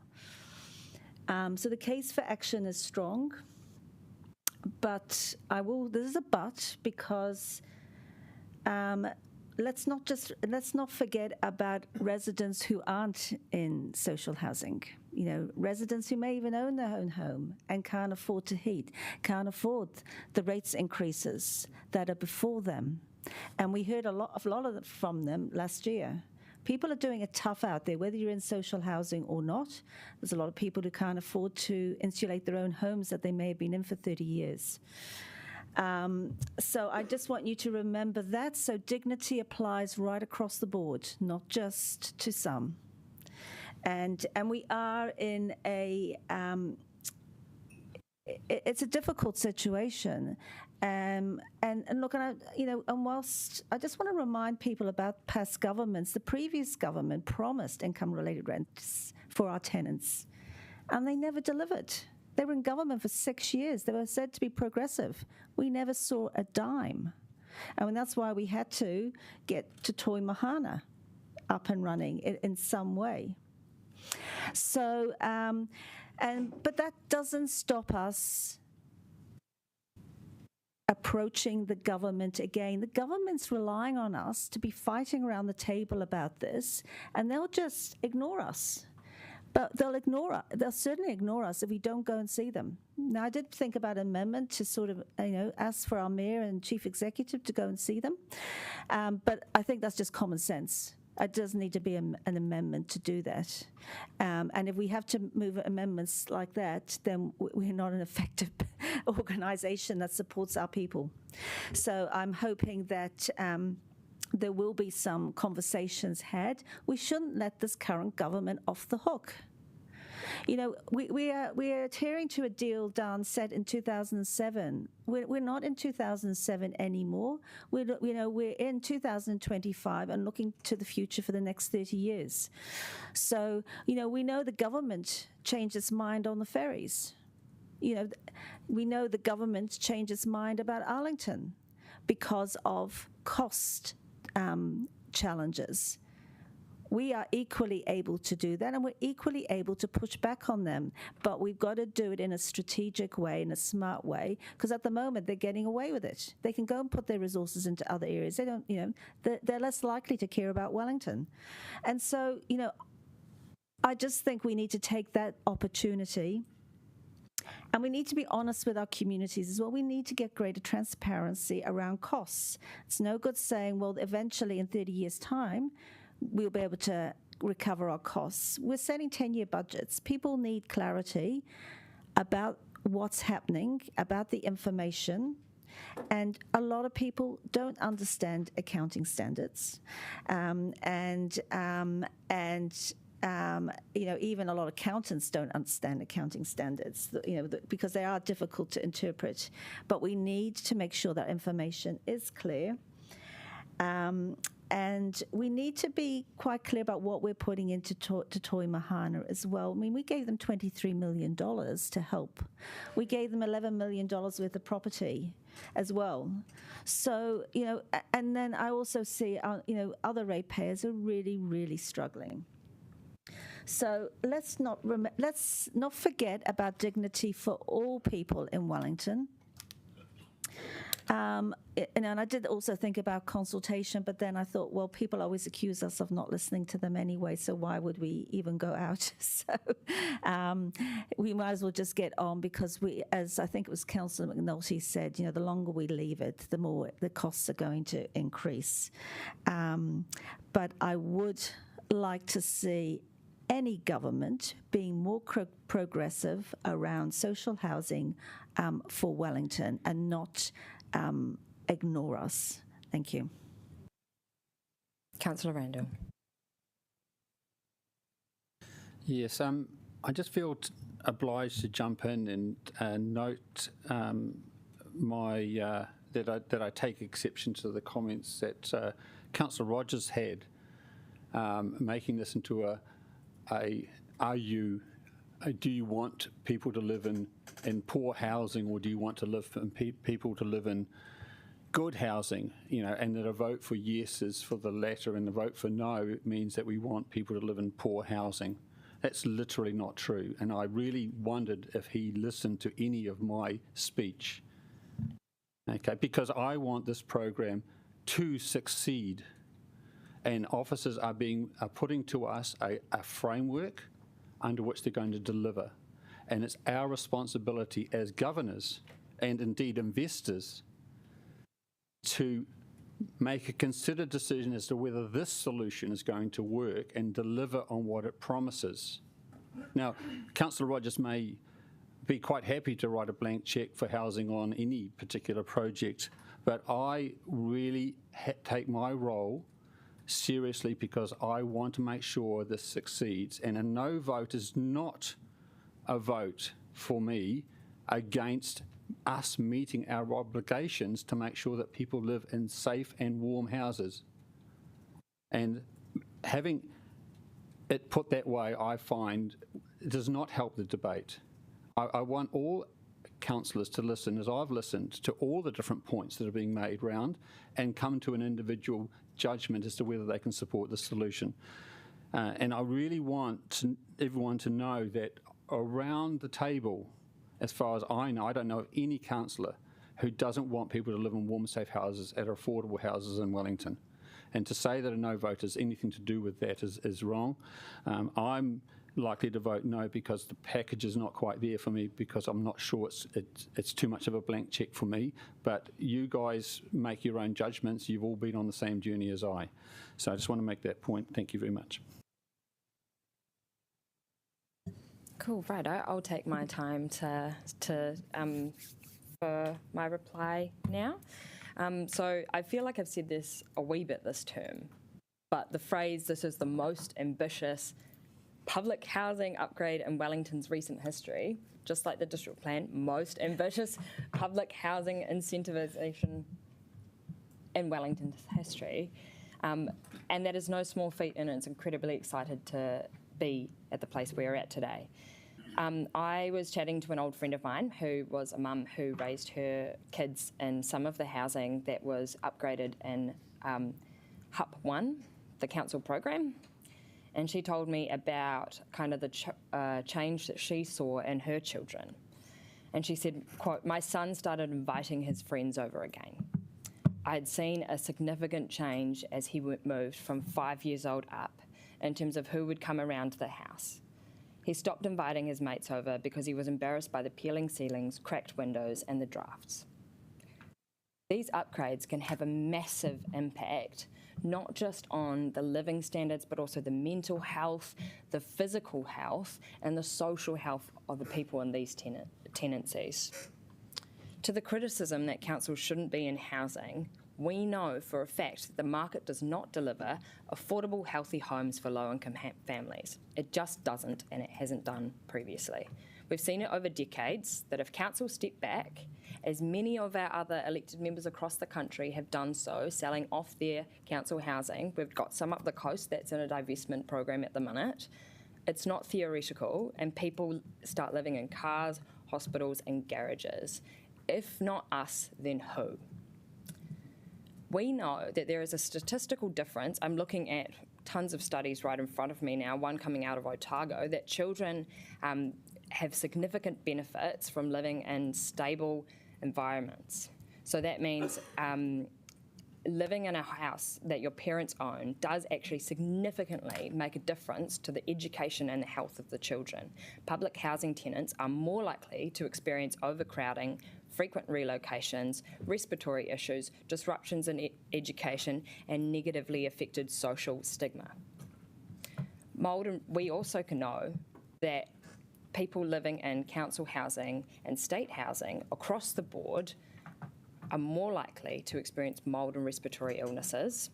Older people are more likely to avoid parts of their home due to cold or damp spaces. Teenagers experience significant social stigma around the housing quality. And we also know that there's incredibly strong representation from refugee and migrant families that are having their first experiences in our country in the specific types of housing. Safe and stable housing is crucial for people rebuilding their lives. We are talking about thousands of Wellingtonians, kids, kaumatua, whānau, finally getting a healthy home that they have been waiting for since 2007. These upgrades have been promised for a really long while. We're not just fixing these old units, but we are investing in over 2,308 warm, dry beds, and that's thousands of more people with safer, more stable homes to sleep in at night. Over to Councillor Abdirahman for his right of reply. Kia ora whānau. I think I respect all the discussions. I think it was very respectful. I just want to share a bit of my own story and give you a bit of some context who currently live in council houses in Wellington. I born in a very small town, and there is what we call Kabale house, which is like a council house. I born in that house and grew up with 4 until my dad built another house. And you see sheep sleeping in the corner, the kids sleeping on the other side, and sometimes rats running around.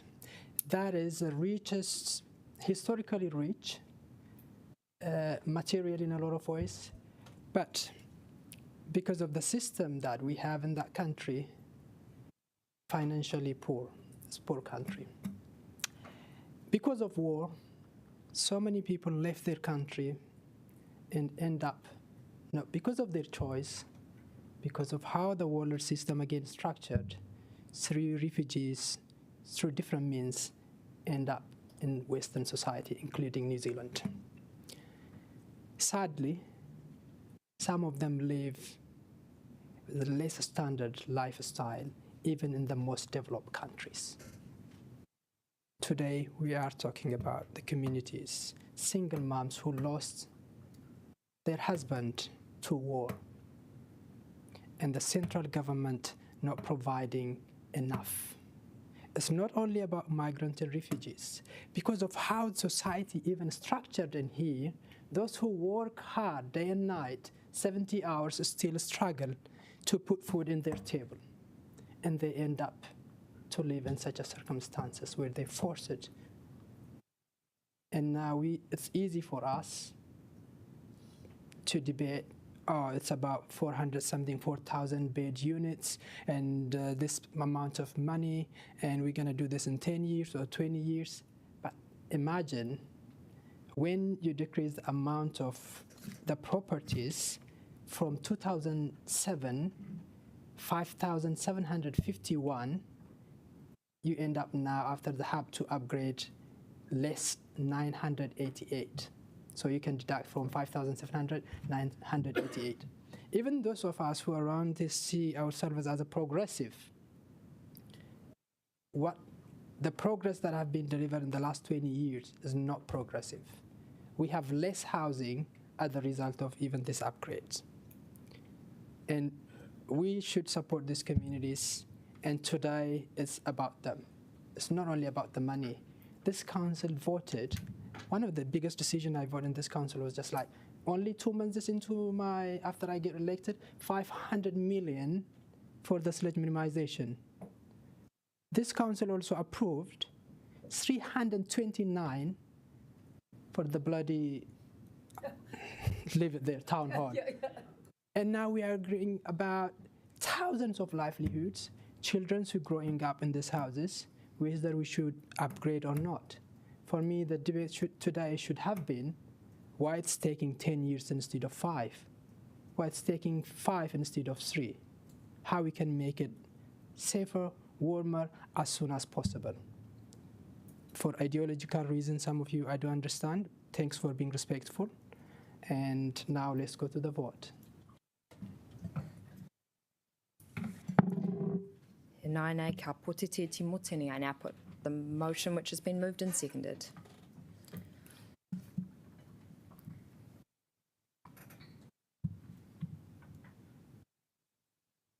Yes, we can have a division. I forgot to mihi before, but just to again acknowledge the massive effort of our team. This is, you know, I'm seeing emails flick through after midnight, and we had a really great time for those of us who came on the site visit yesterday. So I feel like if I started naming everyone, I'd probably miss someone. Councillor Brown.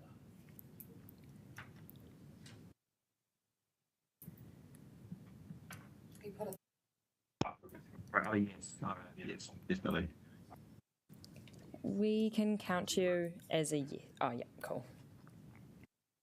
Ko mana, that has passed.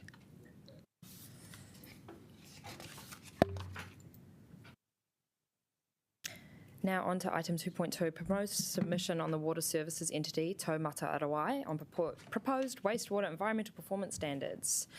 No, my Charlotte and Chris to introduce the report. All right.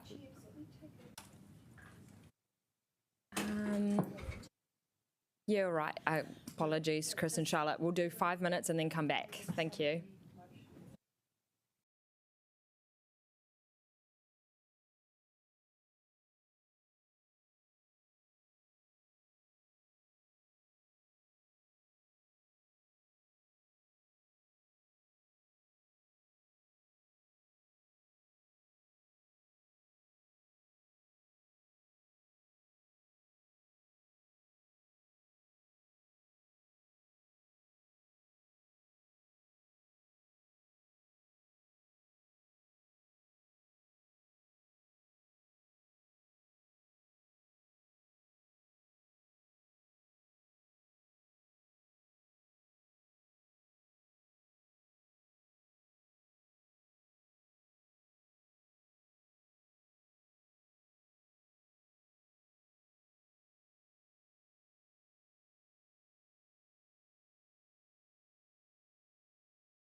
E noho, if councillors could please take their seats. We are coming back now. No, mai, haere mai, Charlotte and Chris, ki te hore te kōrero, take it away. Tēnā koutou katoa. So this paper is seeking approval of a draft submission from the Council to the Water Services Authority, Taumata Arawai, on a set of proposed wastewater environmental performance standards. The standards will set nationally consistent requirements for wastewater networks and operators, covering the four most common wastewater consenting topics.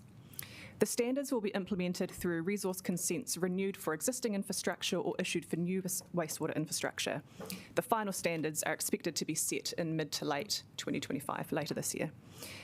So the draft submission responds to some consultation questions that were posed by the authority and also provides some additional feedback in some areas as well. As noted in the paper, there are a few key aspects here.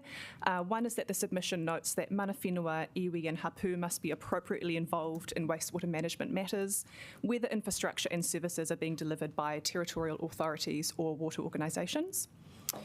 For discharges to land and water, higher or lower levels of treatment than those in the standards cannot be required.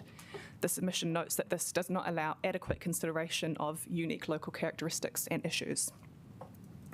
The submission seeks some clarification on consents that are currently in train and also seeks clarification on crossover between the standards and existing and proposed legislation such as the Natural Resources Plan.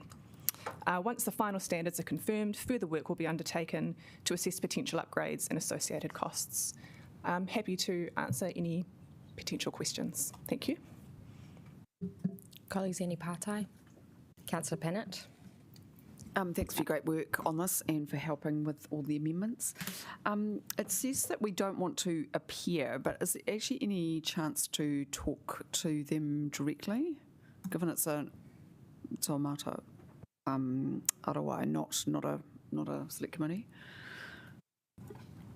I can check that. Could you? Because even if it was done at an officer level, I think some further conversation to emphasise our points would not hurt.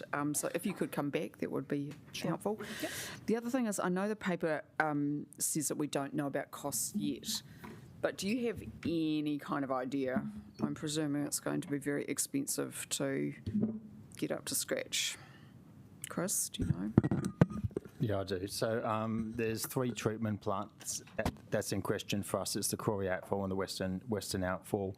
Now, it's really hard to say at the moment because they haven't finished their full, I mean, obviously it's in consultation at the moment. They need to finish their full guidelines and issue them out. But the indicative cost from Wellington Water could be anywhere between 15 to 150 million. But I need to clarify that, because until those guidelines are out, and then you decide which option, there's multiple design options involved to meet the standard, whatever the standard may be. And one option may be 15, another option may be 150. So what I would indicate is there's likely, if this proceeds as planned, there are likely to be costs down the line. However, in our case, the most recent, the first consent that we'd have to apply this to is in 2035. So realistically, you'd be starting work on that in 2031.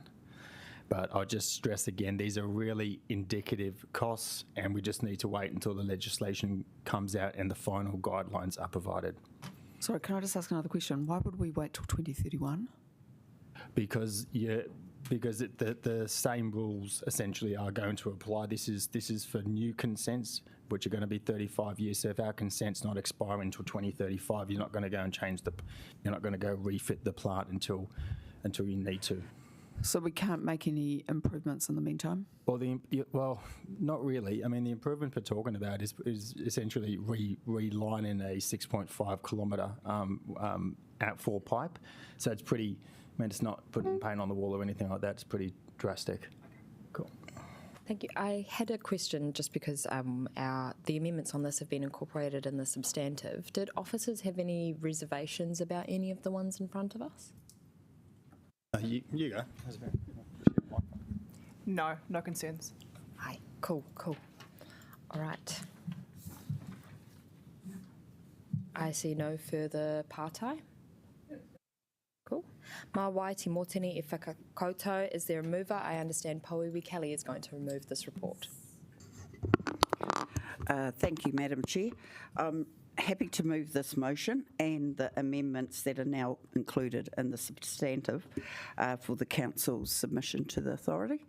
The draft submission reflects our general support for the intent of the standards, but also raises some key concerns. The proposed framework falls short in recognising localised issues, the unique characteristics of receiving environments, and does not ensure meaningful Māori involvement in wastewater matters. It also appears misaligned with other legislation and government reform proposals. I want to thank our officers and councillors who have worked hard to shape and strengthen this submission. Water and wellbeing are of critical importance to mana whenua, and we've made this clear. While the authority's discussion document references existing mechanisms for iwi and hapu engagement, the new bill does not require water organisations to meet the same standards as the territorial authorities. That's a significant flaw.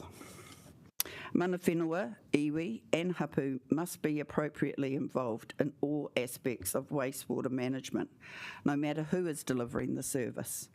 I fully support our submission's call to address this through the bill, or failing that, through the standards themselves. As our submission makes clear, mana whenua are best placed to define cultural considerations as they relate to people and place. These must reflect local preferences and lived knowledge. It's also vital to note that these standards, once enacted, will override existing RMA rules. Our submission seeks clarity on this process. I'm particularly concerned about the impact of the discharges into coastal waters, especially areas used for swimming, kai gathering, or our ecological and cultural significance. These places must be protected.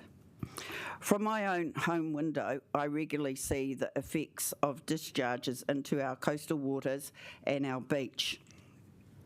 It's frustrating to witness the ongoing pollution of a space that was once my playground and food basket, and heartbreaking to think my mokos may never know it that way. This submission rightly highlights the cumulative impact of discharges from multiple sources. A catchment-based approach supported by both council and mana whenua is essential. I also support our strong stance on the lack of control over wastewater discharges into the open ocean. Our concerns about proposals like a discharge pipe into Cook Strait from Moore Point are serious, and they must be taken seriously. I don't know whose idea that was. Anyway, new discharges of treated wastewater into coastal waters should not be supported, and discharges into fresh water must be avoided altogether.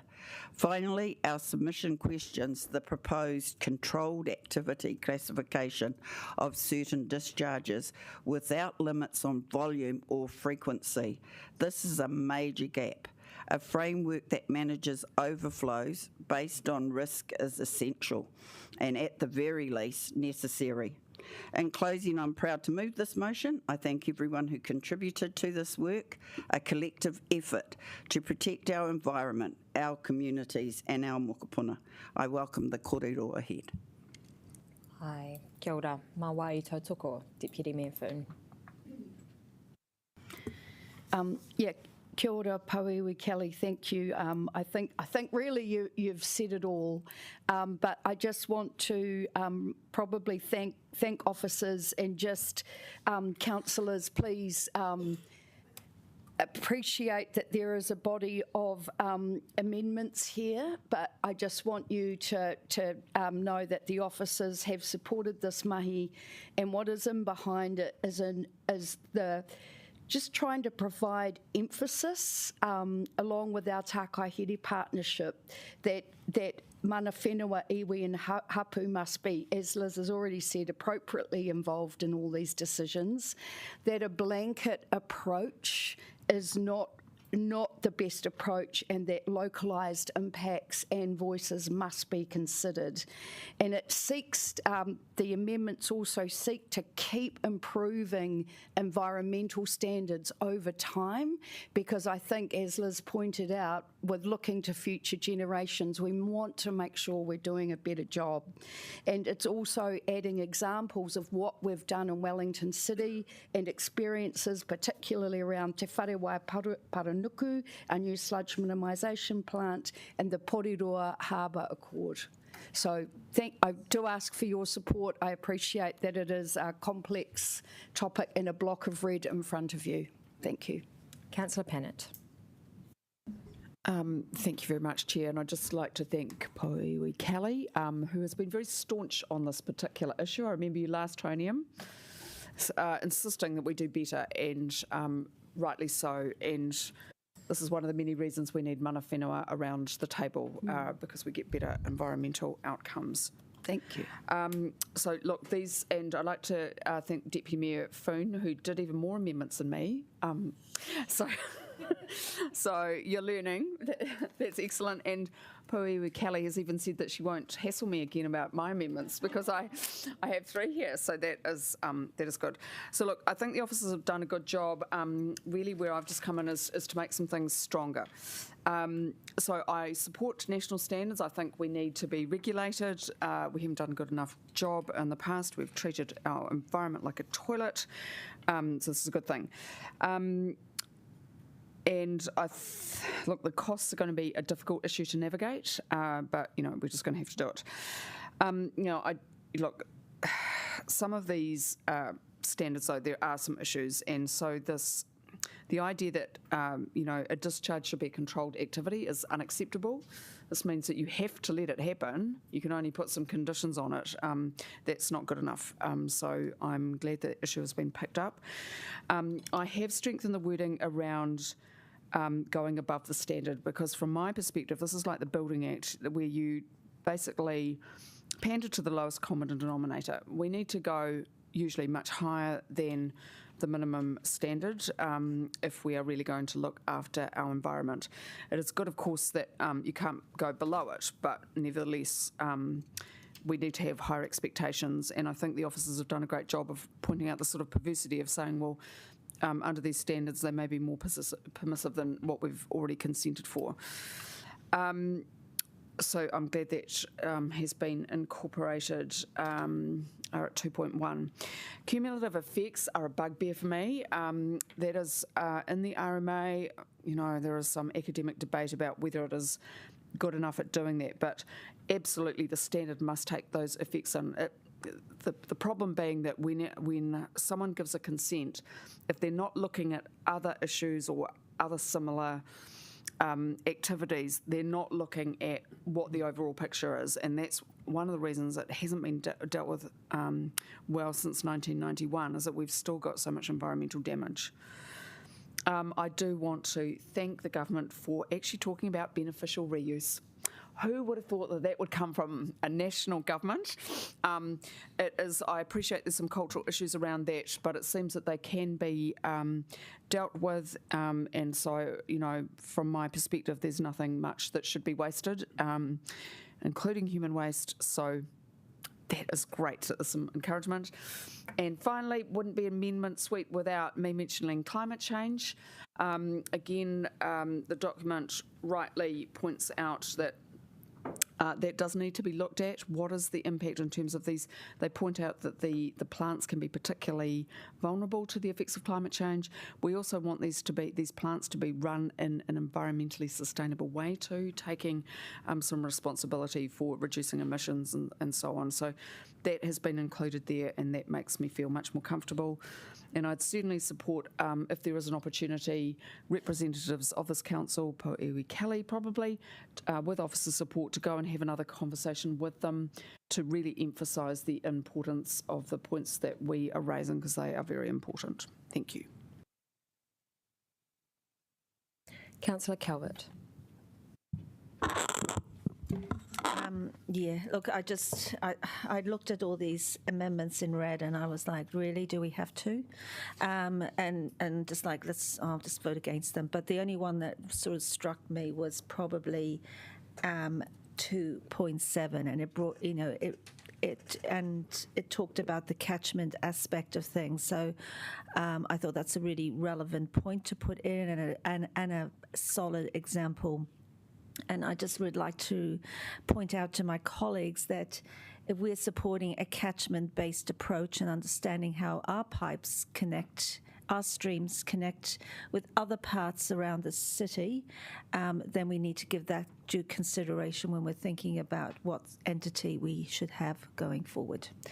So I just want to make that point. Thank you. Councillor Randall. Thank you for all these comments. I just want to note that there's also been some interesting information to and fro in the Q&A for this meeting, so I'd like to table the Q&A for this meeting. Thank you. Yeah, all the Q&As, yeah. Councillor Wineta. Yeah, I broadly support standards being established and modernised, and I think our submission goes some way to filling the gaps in what is being proposed by the government. I think it's very well written. I praise our officers for that. It is true that the complex interaction of discharges is a huge issue, and a catchment approach is really the only sensible approach to address this. I would really like to emphasise Pauiwi Kelly's point that there is a bizarre misalignment with aspects of this with existing legislation, but I think the way that catchments are proposed is sensible and will work with some minor tweaking. Just regarding the small sermon, which appears to be on the page before me, I think what is really strong about this and why I will be supporting all of these points in red is because iwi Māori need to be visible and empowered throughout these standards. We have seen the consequences of cumulative discharges, Te Awarua, Porirua Harbour, generational damage, physical, ecological, psychic damage, which will take many decades indeed to repair. Those are the points that I wish to emphasise, but furthermore, I will say, Wellington Water delenda est, that is all.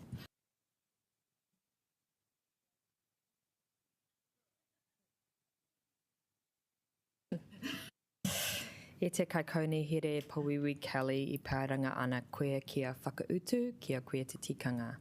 Right of reply.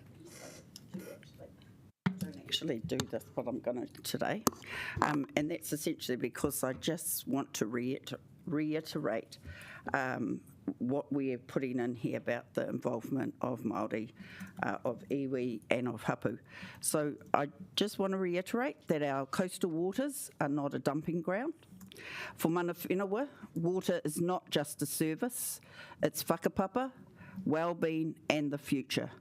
Cultural considerations aren't generic, they're grounded in place, in people, in relationships with the environment. And cultural considerations can't be a tick box exercise. They must come from hapu, iwi and local knowledge. And these standards will override the RMA protections, so we must get it right. Thank you. Hi, thank you. Just going to get an indication in the room. The councillors that did not want to support the red but did like one of them, would we be able to take them kind of in a group bar, was it resolution 2.7? I never said that. I didn't overall like them, but I decided I would go with them. All good. Would anyone like any resolutions to be taken separately? Sorry, I should have just asked that question. Right. Don't apologise. Okay, cool. Whole paper at once. All right. E nai nā ke pōtitia te mo.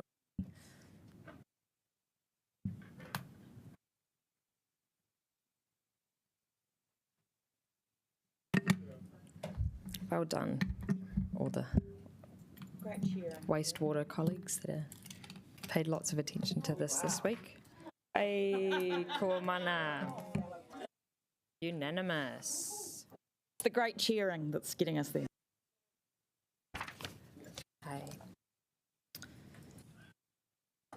Taking a litmus test in the room, because I know that we do call officers here per paper. We have the option to perhaps introduce the report and take any partai now on the Land Transport Management Time Use Charging Amendment Bill, or we could do that after lunch. What do we reckon? Any indication from officers if you'd prefer to introduce and answer questions now, or come back in half an hour?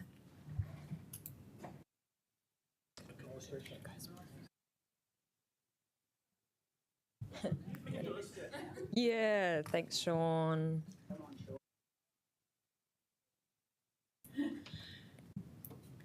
No mai Sandra me short ordain ki te hori te korero. Thank you.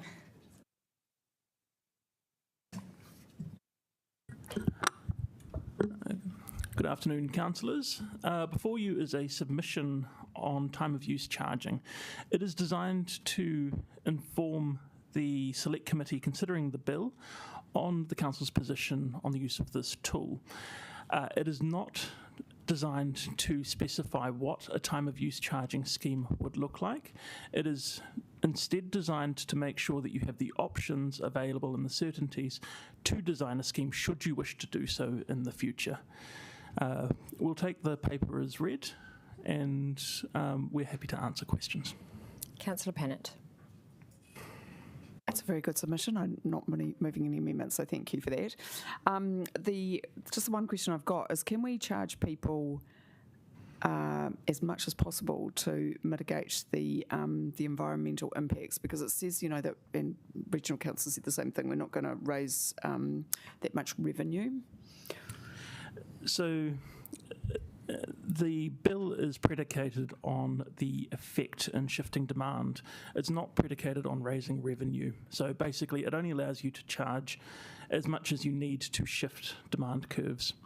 So in terms of using it as a mode shift tool, it has a role in that. I don't believe you would be able to use it as your sole mode shift tool. And so then it's obviously not focused on the environmental harms, the pollution, resource depletion, and so on. It is just about mode shift. It is largely about congestion charging. So it's primarily about congestion. Okay, thanks. I see Pauiwi Kelly. Do you think it'd be something like what they're doing in London now and in other parts of Europe? Yes, the Ministry of Transport in developing the bill has cited London and some of those other cities like New York that have similar schemes as examples for the scheme they've drafted, for the bill they have drafted, not scheme, Thank you. Any further? Councillor Young. So I'm just wondering, with the congestion charging, so in London it was always where there was an alternative route, and for many people there aren't alternative routes. How do we have any idea where we might want to implement it? So we haven't provided advice about where you might wish to put such a cordon. Instead, we have looked at the bill under which you can create a cordon, and we have addressed the question of people without alternatives in your submission. Okay, thank you. Councillor Brown. Oh, thanks. Sean, I was just curious. Obviously this is an urban initiative, both to regulate roading and to raise revenue, but presumably this is likely to segue into a national road time of use road usage charging regime. Do we see this as the end of RUCs and fuel levies? No, Councillor, we don't. The reason for that is they are different tools. The road user charges are more likely to replace petrol taxes in the long term as the fleet transitions away from fuels upon which excise is easily charged. And the road user charges are related more to the maintenance of roads and the wear and tear on them, as opposed to congestion charges, which are more about shifting and managing demand within the urban cores. We are likely to see a national system of congestion charges come into place by virtue of the major cities adopting them and the Minister looking for consistency for the travelling public between those schemes. Thank you. Councillor Randall. Thank you. I read through the submission. I thought it was pretty good. I just wondered if you could comment a little bit further on the lack of clarity about who gets the money from the congestion charging and what's the officer's position. So our position is that that who gets the money depends upon who constitutes the scheme board, essentially. What we have said in our submission is that we would like that money to go to those areas that are most impacted, and also that the criteria for its spending be widened to include not just pure transportation investments, but also placemaking ones. The reason for that is to ensure that the environments upon which you are charging people to come into can also be made more attractive to encourage mode shift, and also to deal with some of those other effects that may manifest outside the transport system. And so, just to be clear, so the current proposal is that revenue raised from congestion charging is ring-fenced, to use a popular term, ring-fenced towards transport improvements, including potentially public transport alternatives. Is that right? Yes, that is correct. I see no further patai. Thank you. Mā waiti motini I whakakoutou. Is there a mover for the motion? I'm going to move the motion, and I'm just going to keep it brief in saying a big mihi to Sandra and Sean and Councillor Brown, I think, for their attention on the submission. Reading through it myself, I'm very comfortable with it and quite pleased. Mā wai o tautoko. I didn't actually organise a seconder. Councillor Pannett, thank you. I'll just be really brief. Thanks to officers too that it did go through without some amendments, so that is always a compliment. Just look, this is good and it should have been done 30 years ago, but and we must make sure that the equity issues are dealt with, but I think the submission covers that. Just the issue I have, I guess, is with the question I raised, is that you're basically looking at what the particular mode is and then trying to change it, which has some merit, but it doesn't actually, in a sense, fundamentally looked at the impact of that mode on the environment and our resources.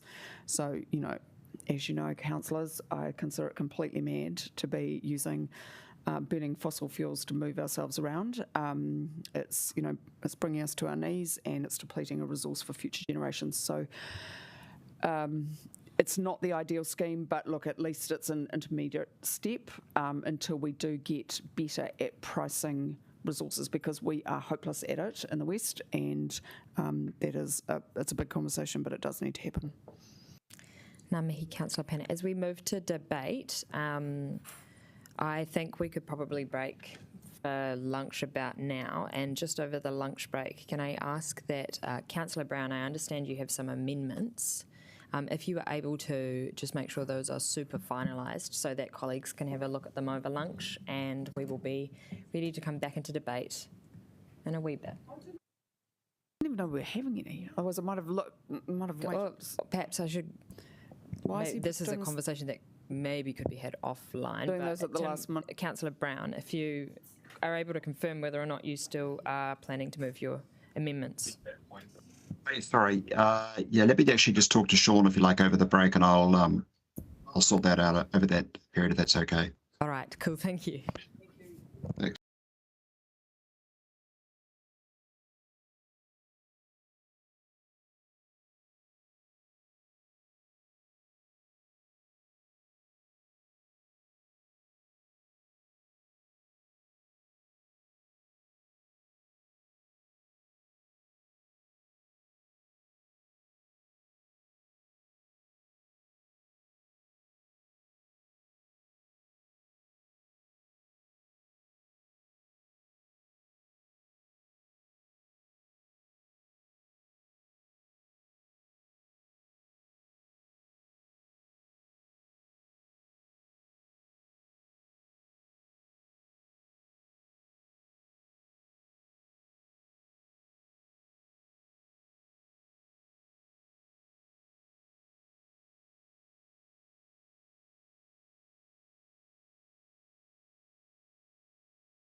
Councillor Brown and Officer Sean Ordain for working out. The revised amendment should be in front of you on the screens shortly.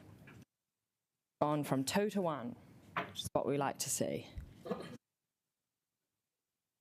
Councillor Brown, if you're online, would you like to move your amendment and then we can have an opportunity to ask questions about the implications? Sure, I'm happy to move my amendment.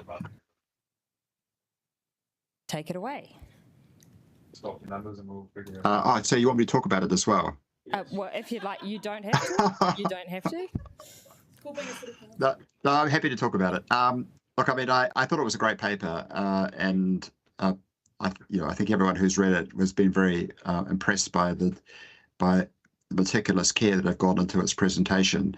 The one thing which I was concerned about all of the road user pricing is how it will disadvantage some people. And I was thinking in particular about people in Murukairangi who may have to drive into town and have no other options. In particular, there's a large population of tradies who live out in the east.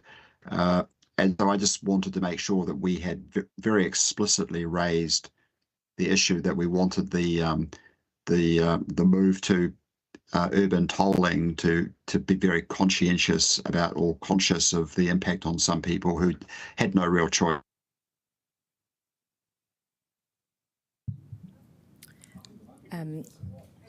First up, I'll just ask if you have a seconder for your amendment, Tim.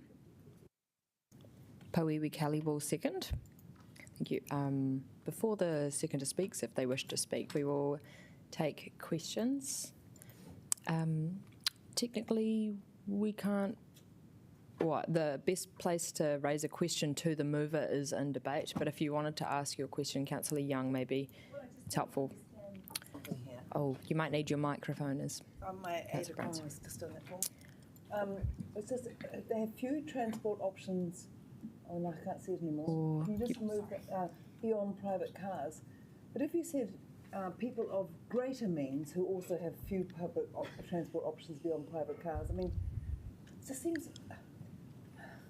If you don't have private cars, apologies, Councillor Young might need to move the mic a little closer so both officers and Tim can hear. Sorry, you've just turned it off. I think I know what he's trying to say, which is that they have only. What are you saying is that the public transport is very poor? Is that what he's saying? Not about poor people. I mean, because I would have thought if you're poor, public transport is more appealing than the cost of running a car. That might be something that Councillor Brown could answer and debate. I just don't quite get it. No, Nicola, that's not at all what I was intending. I'm talking about people who, I mean, if you're rich, I don't care how much the toll is. Councillor if you Brown, are of more modest, I just want to keep things consistent. If we, you could Oh, respond sure. to that point in debate. Okay, sure. I'm afraid, but if there's perhaps a suggested change to the amendment, yeah, maybe if you're able to text Councillor Brown and then he could figure it out. All right, Pātai for Officers, Councillor Randall. I've got a couple of questions, but the first question is, can officers comment on the inclusion of this amended statement from the council and whether or not that is helpful for what they see needs to be in the new model? So the content of the amendment builds on the points made, and I think it's paragraph 35 and 36, around mitigating the social impacts of a congestion charge. What this amendment would do is make those concerns more prominent in that first list of bullet points in the submission that may assist the person speaking to the submission. We don't view this as a new point additional to the submission. Okay, and so officers already recognise that there are people travelling through the city for which they need to use cars, public transport or cycling is not an alternative option, and therefore the criteria and the setup of the model needs to take that into account? We have looked more at the social impacts of making such a change, and we believe that there would be enough discretion in the law, were it to be amended in accordance with the submission, that the scheme design could take those factors into account. Would officers want the criteria for doing this to be part of the national standard, or should it be more left to the discretion of individual roading authorities to determine what is appropriate for the local conditions? You would be making these decisions in right of your local authority status. We believe that some flexibility is required, as there are variations across the country. As you know, Wellington City has the highest median income in the country, so what is disadvantaged here may look different to what it is in other regions. Councillor Chung. I think that, Tim, I think it needs better definition, because it seems to me that reads... Councillor Chung, sorry, I'll just try and keep consistent, but this is questions for Sean. Okay. Sean. Okay, sit down again. No, we say with a smile, please. Yes, Councillor Chung. It seems to me that this wording implies that those people driving Nissan Leafs can not pay, whereas those people driving a four-wheel drive thingamajig do have to pay. So, because how can you actually tell when you have a criteria that you're talking about people of lesser means, how are you going to actually tell that? Or are you going to judge them by the car that they drive? So that would come down to the scheme design. My advice would be not to use the attributes of the vehicle, but rather have some form of subsidy or use some geographic determinant as a proxy for those things. I don't believe that you can tell somebody's social class by the vehicle they can drive.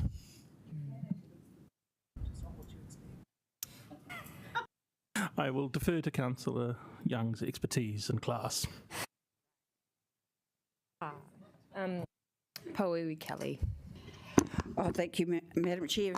Through you, Sean, can you just tell me what I believe Councillor Brown is trying to achieve in this? It's not really about the cars or the vehicles themselves, but the actual options that are available. And because I heard him reference about tradies, and I don't know what area is in the east, but I think what he is meaning here, and if you could clarify for me, is that he wouldn't like any scheme to disproportionately impact people who have less options of an alternative transport mode or to get somewhere.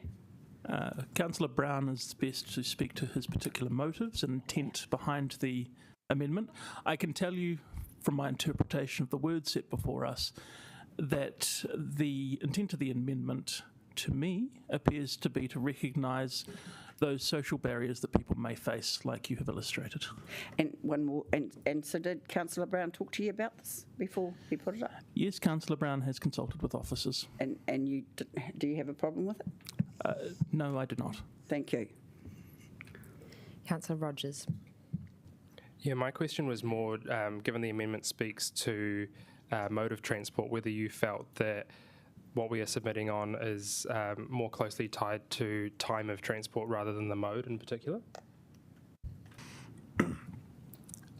So it is closely tied. A time of use charging scheme is by definition tied most closely to time of use. It has an impact on a modal choice being taken at that time through the imposition of costs. So the mode part of the conversation is relevant because that is the demand that is generally being managed. Councillor Chung. Have you considered what Singapore and London do with their congestion charging? What are the parameters that they actually use? Yes, Sandy Mandic, who had joined me earlier, had done work looking at London and other international examples to inform what attributes the law that such a scheme might require. However, I do feel that this question would require quite a lengthy answer, and I'd just like to confirm with the chair before I embark on that it would help you with the amendment.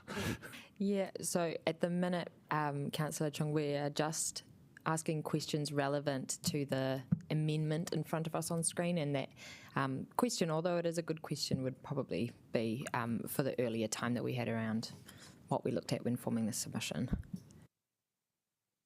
Cool. Aye. With no further partai, we bring it back to debate, and this might be a good time for Councillor Young and Councillor Chung to ask their questions of the mover. Okay. That part was inaudible, Councillor Brown, but Nicola is not won't pursue this line of questioning. Councillor Chung. So Tim, are you asking for a parameter where the system will actually look at what sort of vehicle people are driving in? No. Well, in that case, It doesn't say that, Ray. It doesn't say that. It just says that we want the regime to ensure that it doesn't disproportionately impact people who don't have your level of income, who also don't have alternative ways they could actually get about the city, basically. So therefore, people who will be impacted by a tolling system and don't have many choices and don't have a lot of money to be able to actually meet those charges. It doesn't matter how, we're not saying how they're getting about. We're not saying, you know, blue cars or green cars or anything like that. We're just saying people who are getting about the city who are actually going to be affected by the charges, who don't have choices and aren't well off. Okay, can I ask another question? Okay, so this isn't, it's tricky, right? Because we took the lunch break to try and work through maybe some of these two-way conversations. Debate isn't technically supposed to function as this, although people can speak more than once, but how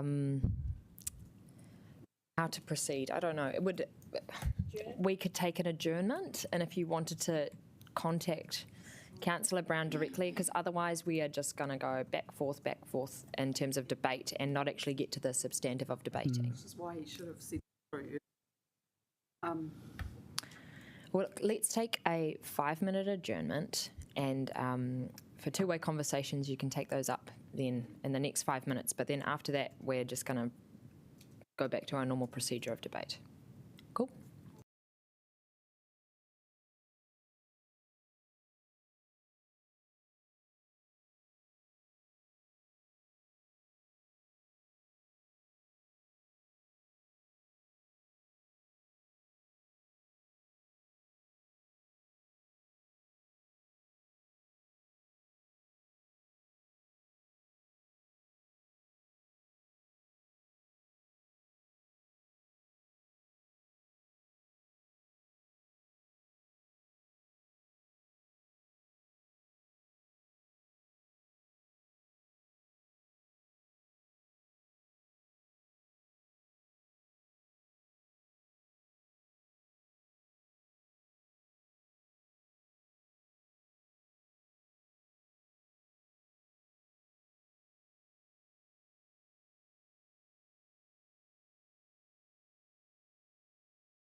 colleagues, I'll just remind us all that we do have a few more items on the agenda, namely the grants one as well, not necessarily something of low significance. So, yeah, in terms of how that conversation went, are people happy to just move to a vote on the amendment, yes or no? Do we need any debate? Fantastic. Tim, if you're okay with that, you are allowed a right of reply, but I think we've sourced it. Yep, no, that's all good, and I vote yes, of course. Thank you. Thank you. And I now put the motion which has been moved and seconded. On the amendment, this is on the amendment, not the substantive submission.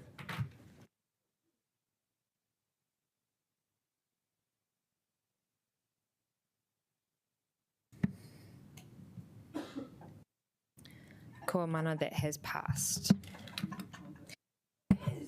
Back to the substantive submission. He taka hei tau patu patu. Is there any further debate on the substantive submission? I see none. I do not need a right of reply. And I now ki potitia timotini. I now put the motion which has been moved and seconded. Division, please, number 2 separately. Okay, so let's vote on the substantive without Tim's amendment. Oh, wait. Let's vote on all the resolutions without number 2. We clear? I vote yes.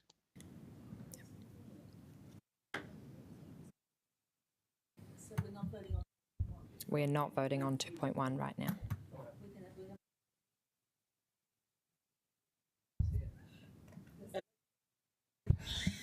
Ko mana, the resolutions for the substantive have carried. Now voting on item 2, which is inclusive of Councillor Brown's amendment. I vote yes.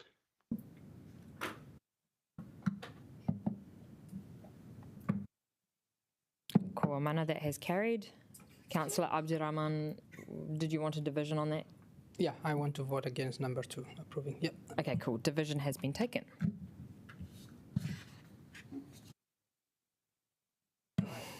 No, I voted for that one.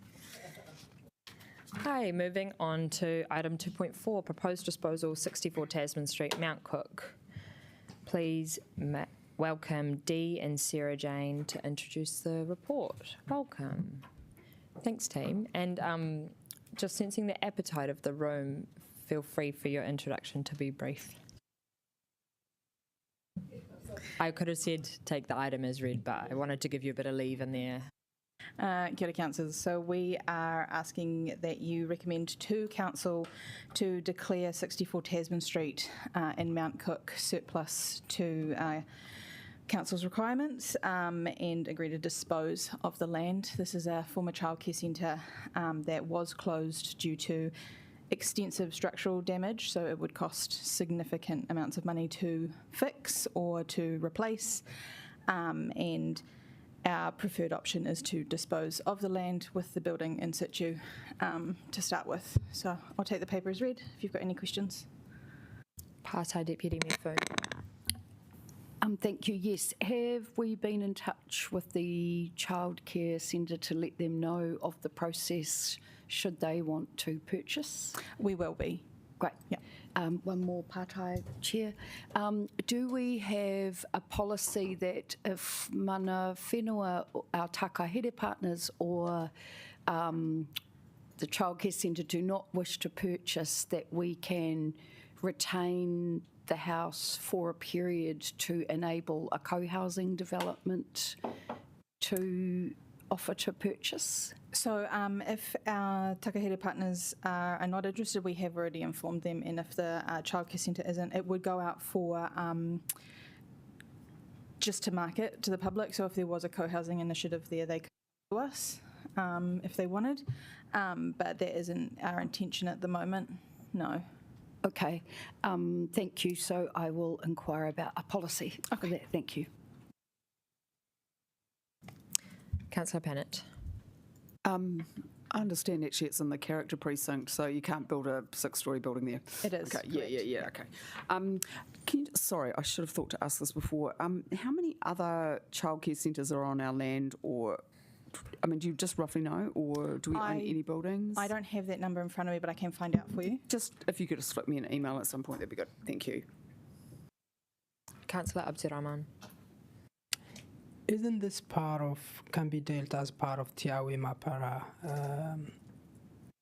review that we're doing? It's not a community centre, it was a privately leased childcare.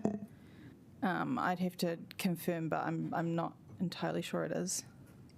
Okay, and the other thing is, how much do we know if the community in that area, do they have enough community places, libraries, in case if we want to do something to, I'll leave it to the ward councillors, but yeah. I don't have that information, sorry. This is purely about the disposal of the land. And my last question would be, when you dispose this, where does the money goes to, which business unit, and how that money is spent? It's not ring fenced by any business unit, so it goes into the general fund to pay down debt, essentially. Colleagues, any further partai? I see none. Mā wai te motini e whakakoutou. I understand Councillor Rogers is going to move this. Yeah, just to speak very briefly and acknowledge that both Councillor Panna and Councillor Matthews had been in conversation with the childcare centre, and I know that Councillor Young had also been across it. We had a discussion about it with Mount Cook Mobilised as well, and really just acknowledge that yes, there was a childcare facility running out of it, and perhaps Councillor Panna might speak to that, but it does sort of, question what space is available for particularly those community childcare centres, but at this stage the disposal of this specific site is the right thing to do. Mā wai te whakahoenga e tautoko. Councillor Matthews. Yeah, very briefly, and I want to acknowledge Councillor Pannett. We had some conversations with the parent committee. An extremely good quality childcare centre, community-run centre, was in this building, Te Kāinga Nui. And I know from my previous life, I visited there and seen the children. And I guess I just want to acknowledge that property is a real issue for community-run early childhood facilities. And I think that if the scale of the money required had not been as great, and we were in a different position as a council with regards to our available capital, that another outcome would have been ideal here. However, the challenge was too big, both for us as a council and for the Parents Committee, I think, to do anything different in these circumstances. So I just want to acknowledge that it was a great service, that it is affecting community childcare provisions, early childhood provisions, especially in the city where property is expensive, and it's a very big problem. Central government, it would be great if they would do more to support the sector, but I'm aware of some other centres, including in Kōrau, that are renting council premises, and this isn't great, but this is just where we are, and this, it's really the only kind of sensible and reasonable outcome under the circumstances we find ourselves. Thank you. Is Councillor Pannett. Thank you, and just want to include Deputy Mayor Foon, who was also involved in these discussions too. Look, I'm not going to vote against it, but I do not want to vote for it either particularly. I'm not going to walk out of the room. It is actually a really bitter pill to be swallowing. This was a long-running childcare facility that was doing a really good job. And that community-run childcare provision is really important. That that I don't think just private childcare is the greatest, where people are trying to make money out of our children. So you know, but we had that discussion, and I agree the burden on the parent community would have almost likely been too much. We went through that process in Mount Victoria. It was successful, but it was only because someone was generously able to underwrite a loan, but it was a massive amount of work. So, look, this isn't good. What I do want, there is a lot of work for central government. There is much bigger issues, but this is the second childcare centre that is closed on our land in the last couple of years. So I want to put that challenge to officers as well, that this is not a desirable state. So my children were at the Civic Square, Tanako Childcare Centre, which was, of course, brilliant for me as someone who was working in the council buildings, like that, and I think we need to look at childcare not just only as a great place to develop our children, but as an economic enabler, particularly helpful for women, because otherwise, you know, can't go out to work, someone's got to look after the babies, and often it's still the woman. So I do not think this is good. I think because if we're going to have a growing population, and hopefully people will continue to have children, it's looking a bit dicey at the moment, that we do need to make sure that there are good places for children and for them to be safe. And I know we'll have at a policy level would be a discussion about, well, that's not our job. But nevertheless, we do have land, and if we do want to foster strong communities, then I think it is legitimate for us to be leasing out these kind of spaces, or even providing buildings. Thank you. Give me a phone.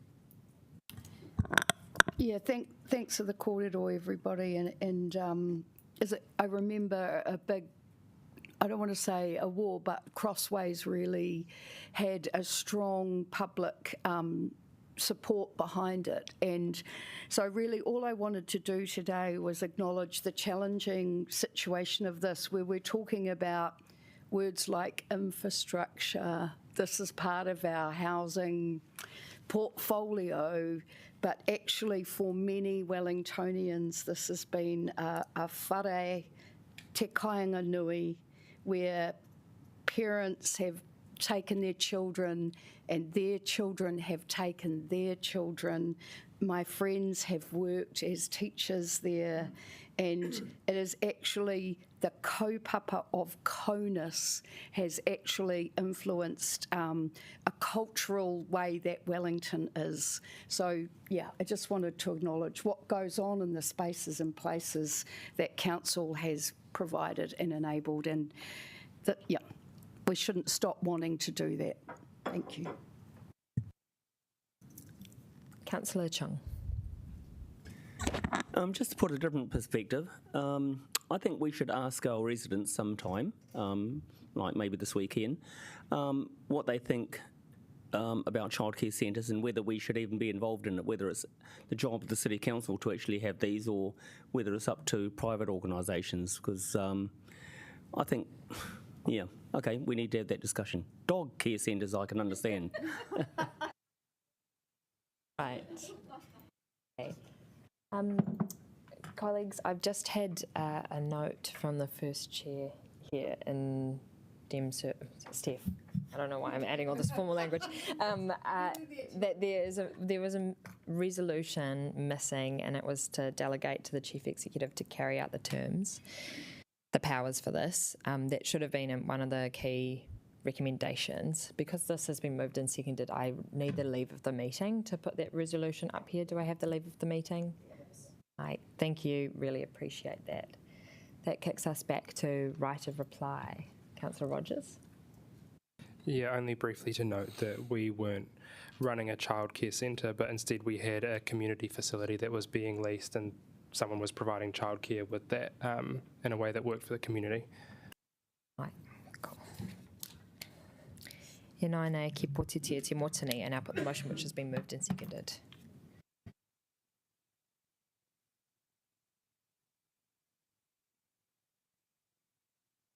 I vote yes.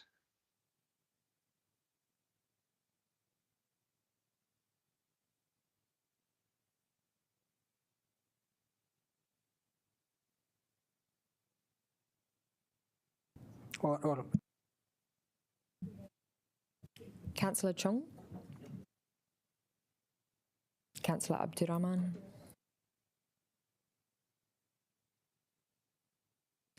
Kua mana, that has passed. That brings us along to item 2.5, decision register updates and upcoming reports.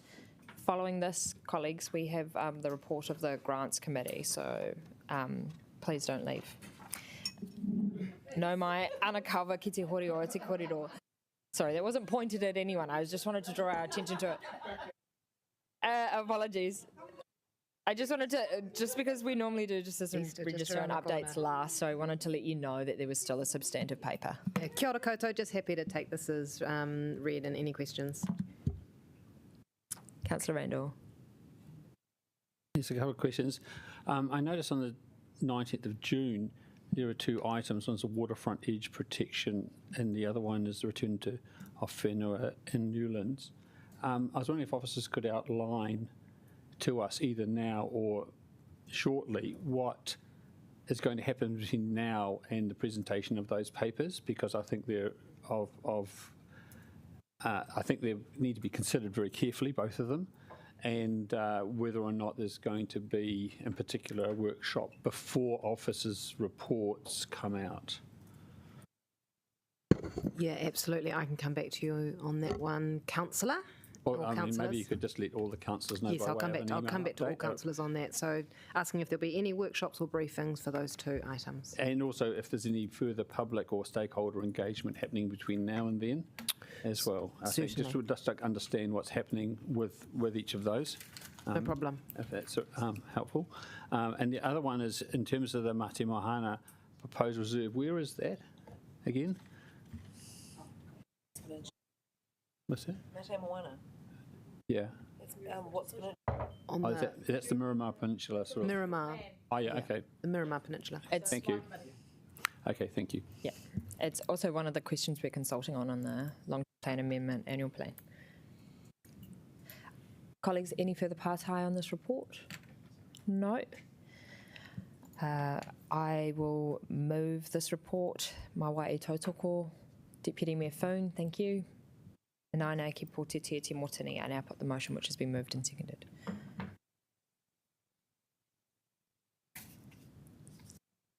I vote yes.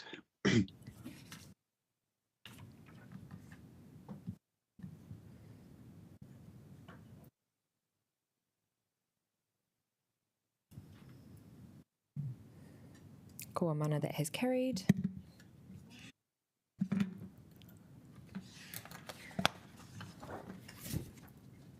Righto, we are on the home stretch. Report of the Pitu Paumanawa Grant Subcommittee meeting on the 19th of March 2025. I have here no my Councillor Wineta to introduce the report.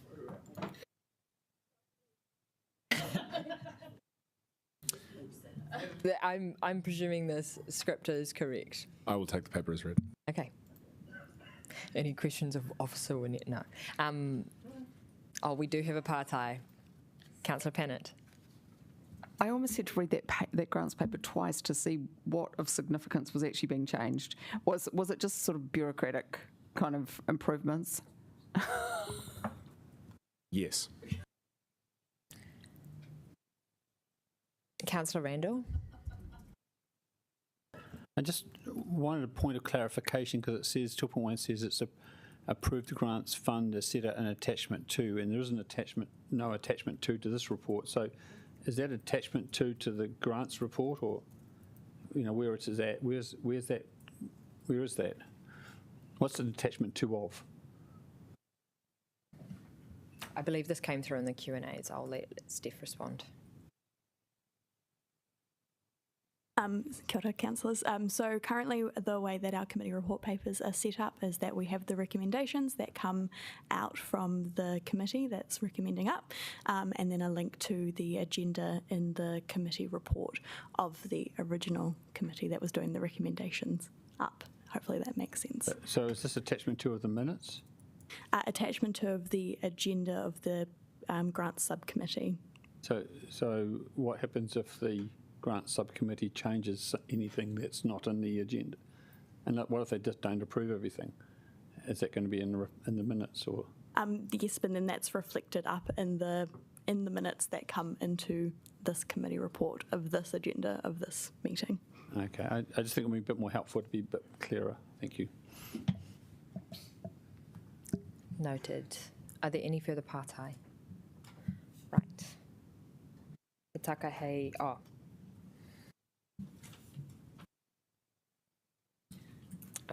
this Probably we would have to and move that. Okay. So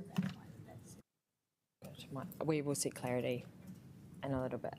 Councillor Weneta, would you like to Yes. move? I would. I can speak more to this if people are interested, but I'm presuming people aren't. Essentially, in a nutshell, we are ensuring that our funds are more closely aligned to the priorities identified in the LTP. That is what is happening. We are making changes to the Community Outcomes Fund, and the smaller funds of under 5,000 are being delegated to officers to deal with, which will then just be kicked up to the grant subcommittee. It's a fairly minor reshuffle just to fit the way the grant subcommittee works more closely to the LTP. More detail can be provided if you'd like. Mawai i tau toko, do you have a seconder? I understand Councillor Young is going to second. He taka hei tau patu patu is the debate. Councillor Chung. When it comes to grants, what proportion roughly of grants would be under 5,000? I mean, not very much money. So, Councillor Chung, we are in debate at the minute. Okay, well, is it worth even doing this? Because if it's a big proportion or a small proportion, or Okay, we can take that as your speech, but just like earlier, this is not the time for pātai, but Councillor Weneta or Councillor Young, if she would like to, could respond to that. Is there any further debate? I see none. Councillor Weneta, right of reply. Yes, I'll just answer that question. Not a huge number, but a fair number. We have historically done quite a bit of part funding to people, so we want to often give people something so they can get a bit of a push or a seed to do whatever project it is they're doing.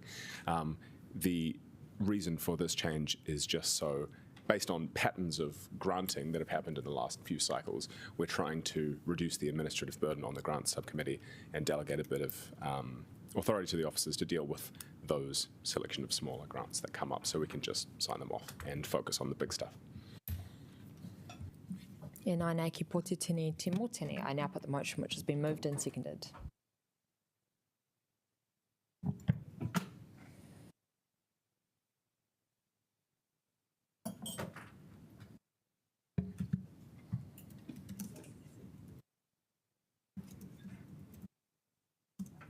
I vote yes. Thanks. Kua mana, that has carried. A tēnā kua mutu e te hui me karaki a tātou. Inuhia, inuhia, inuhia ki te uru napunui, ki a wātia, ki a māma, te nākau, te tinana, te wairoa, e te arataka tū. Koia rā e rongo, whakairia ake ki runga, ki a wātia, ai rā, ko wātia.